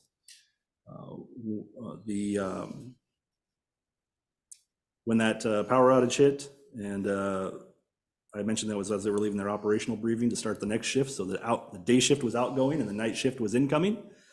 4 of the operations staff from the ongoing day shift stayed on practically through the night to maintain water levels and respond to water calls, so that the remainder of the day shift could get, the remainder of the outgoing day shift could get rested and be ready for the next day. They delivered, one of the other things that came up was, as you've probably all heard, Corbett had a lot of problems. They were really in a bad way out there, not only power, but water. And they had a lot of need for help. We delivered 320 emergency water storage bags to the Loma County Animal Shelter that needed it, and 400 to Corbett during the height of the event last week. So while they're doing everything else, they also, fortunately, we had a supply of emergency water storage bags that we could make available to those folks, and they delivered them to both of those places. A few by the numbers items for the water and streets crew: approximately 60 customer emergency water calls. Again, that's things where their meter was frozen, so they had no water, or they needed help shutting off their water because they had a broken pipe. That's primarily what those calls were. We got those all every which way you can imagine: phone, email, social media, flagging us down on the street. Yeah, but in every case, our folks responded very promptly. We had multiple power outages across all water facilities, including the HQ, as I mentioned before, and then necessitating the deployment of 3 emergency generators for multiple days. The water system telemetry alarms were in the hundreds, which were mostly power and communication loss alarms. Multiple and varying reconfigurations of the water system controls and valves, as I mentioned earlier. Approximately 70 tons of quarter-10 gravel applied to the road network, both city and county roads, because when the county gets pulled away to other places, then we have to take care of the main roads here in town ourselves, particularly the Buxton and a couple other county roads. I've never seen our sand pile so depleted in all the years I've worked here. Thankfully, we never quite ran out, but we were getting close. For that crew, they put in a lot of effort, a lot of time, and most time cards were over 140 hours. Some exceeded 200 hours for what would be normally an 80-hour pay period. And again, most of that excess time was all in that second week of the pay period. One of the things we're proud of a lot of. I'm proud of a lot of things that our operations crews did. One of the things I'm most proud of is through all that we had 0 reportable injuries and 0 vehicle accidents amongst our city vehicles, which is an incredible accomplishment in those conditions. Mm-hmm. And we do emphasize safety very heavily in our operational plans. And I was just thrilled to see that we didn't have anyone get hurt, and we didn't even bang up any of our vehicles to speak of. Obviously, they're in recovery mode as well. For the next week or more, water and streets crews are working on recovery, primarily street sweeping, restocking, resupplying, re-equipping, equipment repairs, general debris cleanup in the roadways and at water facilities. And for that general debris cleanup and sweeping, they're going to be kind of working from the Public Works HQ more or less outward. So if you're wondering when there's going to be a sweeper come around and clean up all that gravel we threw down on the street, kind of depends on how far out you are from the HQ. They're just going to kind of work their way out from there. And of course, focusing on particularly on some of the streets where we had to lay down a lot of gravel. If any of you, well, you saw right outside this building, we've been joking that we practically repaved the roads out here.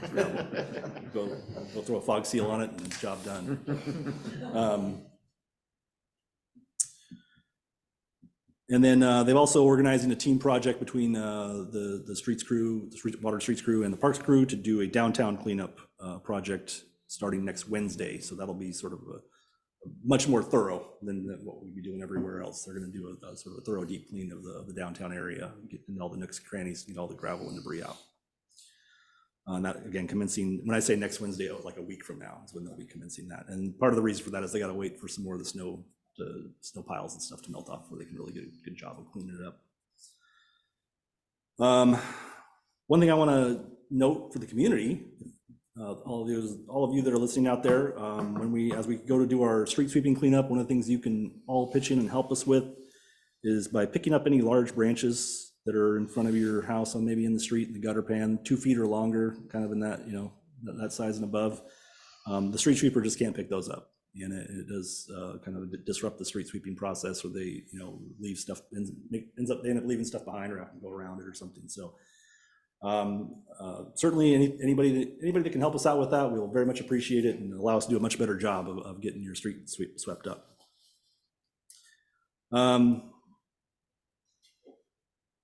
So I guess I just want to make a few comments about the staff and the operations staff particularly, and a couple others, and about what an incredible job they did. I am so proud of this department and of these crews.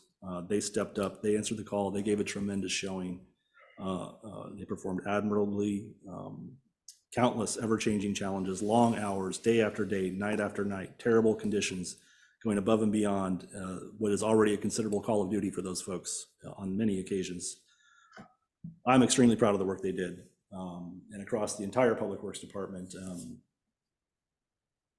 operations divisions, they performed at an extremely high level relentlessly, never complained. Everybody showed up, everybody came ready to go, and did a terrific job.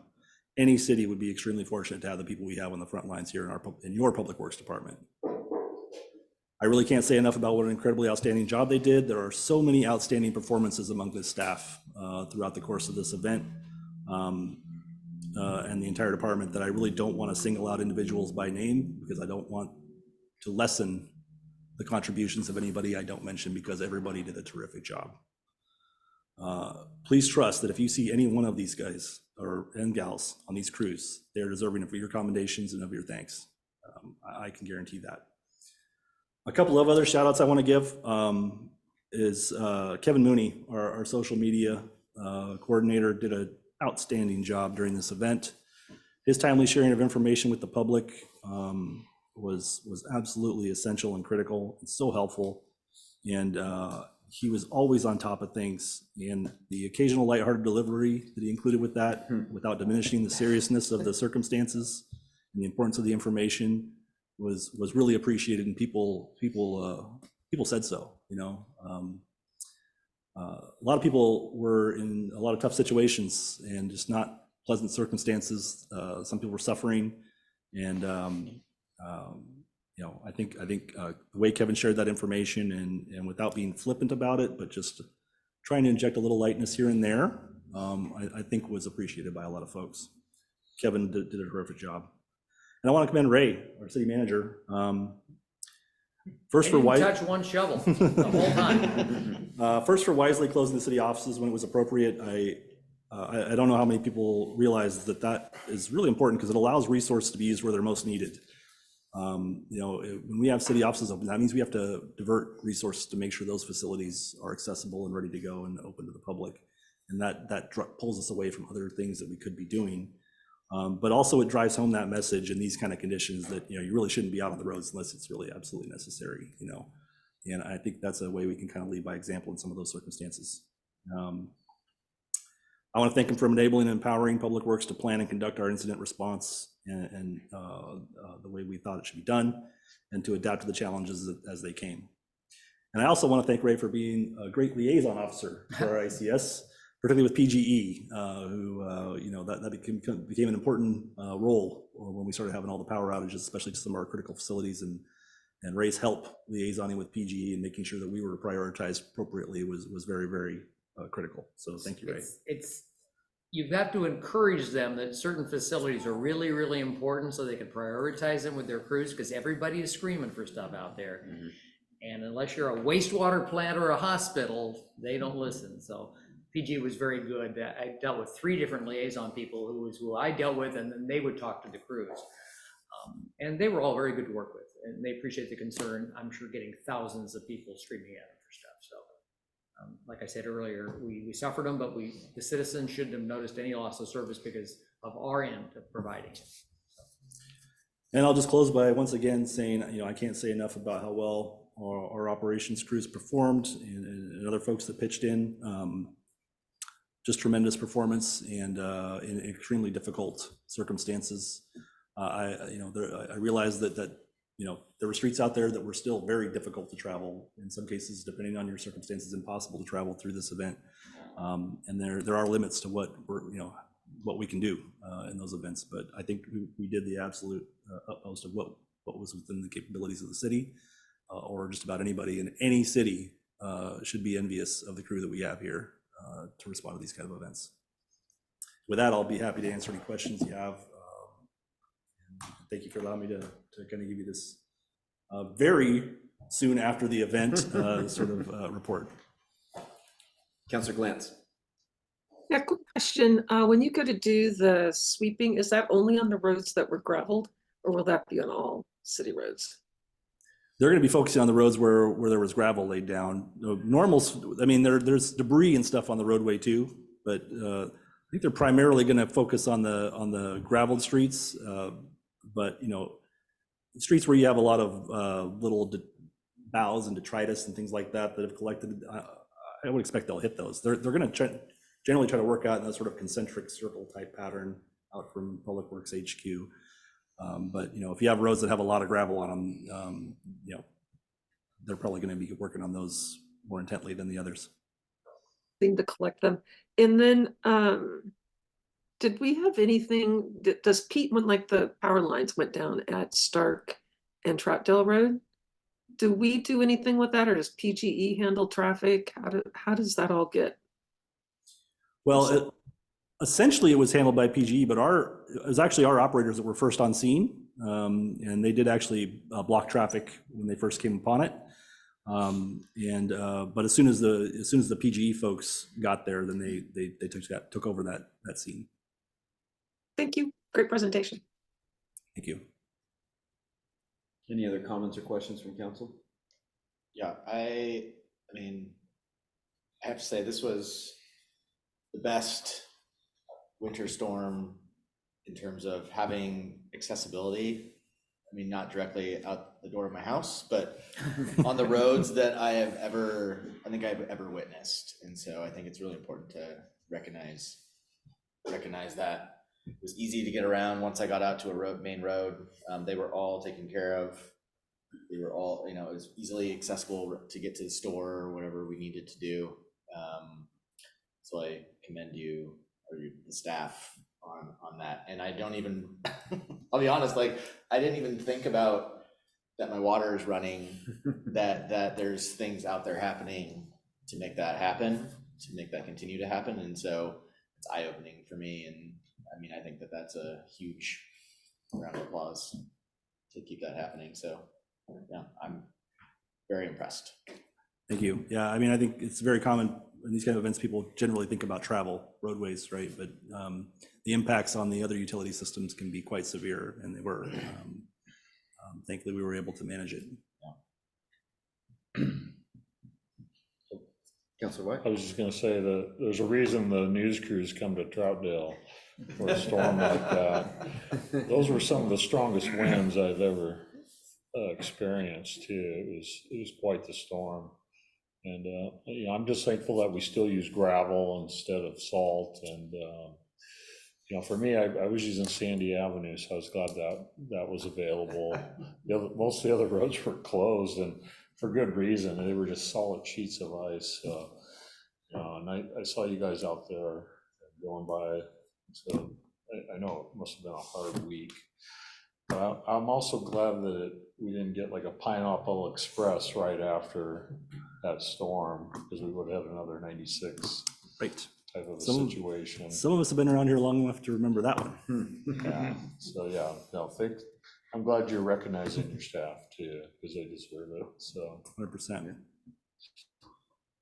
I'll chime in and just say thank you too, because I mean, that was one of the first things I was thinking about is like, are we going to have water? Is it going to keep going? Are we going to be able to find it? Thank you. Wholeheartedly. And I took Sandy too, just on your recommendation. Sitting there thinking of Pompeo's was open, we were out of power, and I'm like, let's go see if we can go down there and go eat. yeah, it's like a promenade. It's really nice. Yeah, I know you guys worked your ass off, and it was just like Jeff said, it was pretty seamless. I mean, compared to everything we got hit with, you guys did a great job. So thank you. Yes, greatly appreciated, Travis. Thank you. And the Public Works Department. Great job, great report. I mean, I now know even more about how much you had to deal with. I was able to, I more or less stayed home from the 12th through till Monday, yesterday, and was blissfully unaware of all the, I mean, the water was running, the toilets were flushing, and And in my case, the power stayed on, which is kind of a miracle, because there were trees down to the south and to the north. Yeah, you're one of the lucky few. I don't know how you managed to dodge that bullet. Well, plus I have a place with big trees and I catch all the wind. But anyway, absolutely incredible job, and thank you to you and your people. Thanks so much. This was the first winter storm in 20 years that I haven't worked. So it was nice to be able to sit back and know that we have a stellar public works department and an entire incident command staff and an emergency response staff, an emergency response plan in place. And we can just, my wife and I, sit back and know that everything's getting handled. So I appreciate it. We lost power for a little bit, but like you said, the water kept flowing and the toilets kept flushing. And in an emergency situation like that, you don't really realize, or you take it for granted, and it's no fault of our own. It's just where we're at, right? And so stopping to appreciate all the hard work that goes into keeping those systems operating, even during a monumental ice storm. It's a huge accomplishment. So thank you to everybody. I tried to say thank you as much as I could when I did go out, and I saw a bunch of people out there, so it was great. They did a great job, and now the cleanup begins. Yeah, we really appreciate that. Thank you. I am gonna open it up for public comment. If there's anybody on Zoom that wishes to address staff, go ahead and unmute yourself and state your name and city of residence for the record.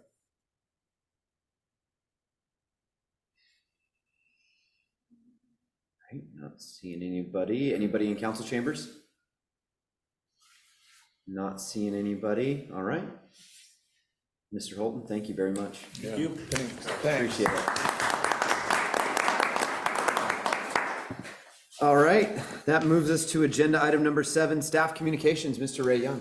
Thank you, Mayor. And to continue the storm report, I want to thank council and the budget committee.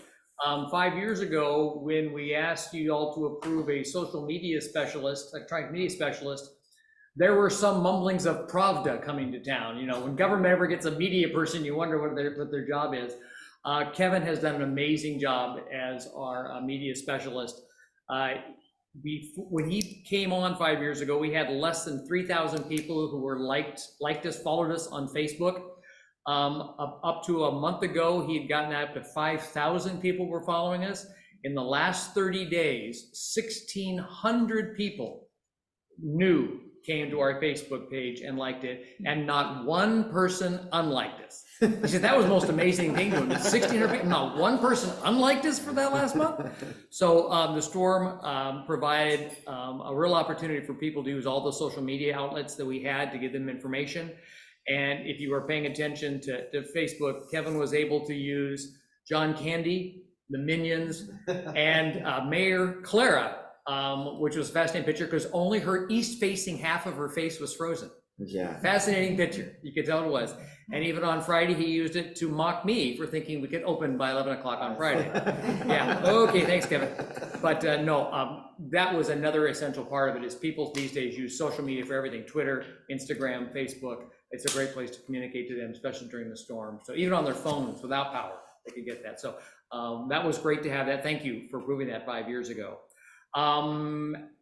As I indicated before the meeting started to some of you, we are not having a February 13th meeting. We've made you meet 3 weeks in a row in January, and there's not anything critical that I can't wait till February 27th. So we'll be not meeting again till February 27th, and we'll have an update on the fire and police contracts then, of course, because that's high on the list. We'll have to do that. Thirdly, the Parks Department has been partnering with trail keepers to start working with the volunteer groups to be improving our trails, especially in Beaver Creek Canyon. So if anybody out there in video land or in the room wants to help with those volunteer efforts to help clean up our trails, put new stair steps out there and things, get a hold of the Parks Department. We're going to give that information. And finally, don't forget that Erica Palmer is still here. I've made her wait for 2 hours, so she'll be here to meet you after the meeting. So please take that opportunity to say hi to Erica. And Mayor, that's all I got. Do you remember Videoland? Yes, I do. The old video rental store that was right next to Blockbuster in Gresham forever. Okay, anyway, sorry. Yes. Council communications, Council President Ritma. think I'll pass. I mean, I was overwhelmed by Travis's Yeah. report, and can't say enough good about it, so I'll stop there. Councilor One. Yeah, I just wanted to point out again that how well our city was taken care of during the storm. How quickly everybody responded to everything, I think was amazing. Quite a few friends that lived in Corbett, and I would say quite a few of them were without not only power, but more importantly, water for significant periods of time. A couple of them were still without water. So I think that shows how resilient our city is, and how well we plan. So that's, thank you. Yep. Councilor Glantz. Yep, thanks to all the staff that worked hard. And then I really appreciated their report tonight, because I was one of those that heeded everything to just stay inside, don't do anything. And I also want to do a quick shout out to Northwest Natural. I think it was Thursday of what would that be, day 6? A piece of the furnace broke and it started spewing out gas. And I happened to catch it right as it happened, and it was one of those called Northwest Natural Gas, and they had a guy here like literally in cleats to get in to take care of everything. It was pretty impressive. Awesome. Councilor Caswell. Yeah, we just have a really great staff, and it's really cool to see them showing up over and over again, and really appreciate everybody. All right, Councilor White. Yeah, I read in the Champion that the Community Enhancement Fund is going to be shared now with the 3 cities. And I don't think we ever made an official action on that. And I even asked to have it put on the agenda at my last request. So I'm wondering if it's not too late to salvage that. We have such a strong artist community in our town, and that was such a good program that I just hate to see it get lost, because those other cities don't have the transfer station. Only Troutdale does, and that was our fund. So I would like to take that up as a council, see if there's anything we can do at this point. All I'll say at this point, the mayor and I are meeting with Metro in a week and a half to talk about the community enhancement program. So after that meeting, we'll let you know what comes out. You need help? Maybe. Yeah, it's a longer conversation. Yeah. Okay. But it's something I am continually dealing with, and mayor and I are And meeting no with them. offense to Wood Village or Fairview, but I just was shocked to read that in the Champion. Yeah, it's been a tall order trying to get a meeting with our Metro representatives. So we have it nailed down finally for, like Ray said, in a week and a half. So we'll start the conversation then, and then I'll come back and bring a report at the next council meeting. Okay. Councilor Wittrin. Question for you and Ray maybe is, did we get any response back from the city of Gresham after that letter about fire? Nothing. Nothing. Okay. Blood kiss. Silence. Yeah. Okay. I was just wondering, maybe time to be more social media active. So. And then I'll just say, again, thanks to our public works staff, all of our staff, our social media staff, all the staff that worked really hard over the last, all our staff that works hard all the time. Everyone showed up really well during this storm, and it was noticed by a lot of my neighbors, friends, and family that live in and around the city even. And then again, welcome to Erica. It's good to have you on the staff. And then thank you for Scott bringing the Student Government Association from Springdale Job Corps. Appreciate you coming down, taking the time to come down and watch how our small town government operates. So thank you. Make a motion, we adjourn. Second. All in favor signify by saying aye. Aye. All opposed? All right, everybody. Have a good night. I beat you, Dave. That's only the second time in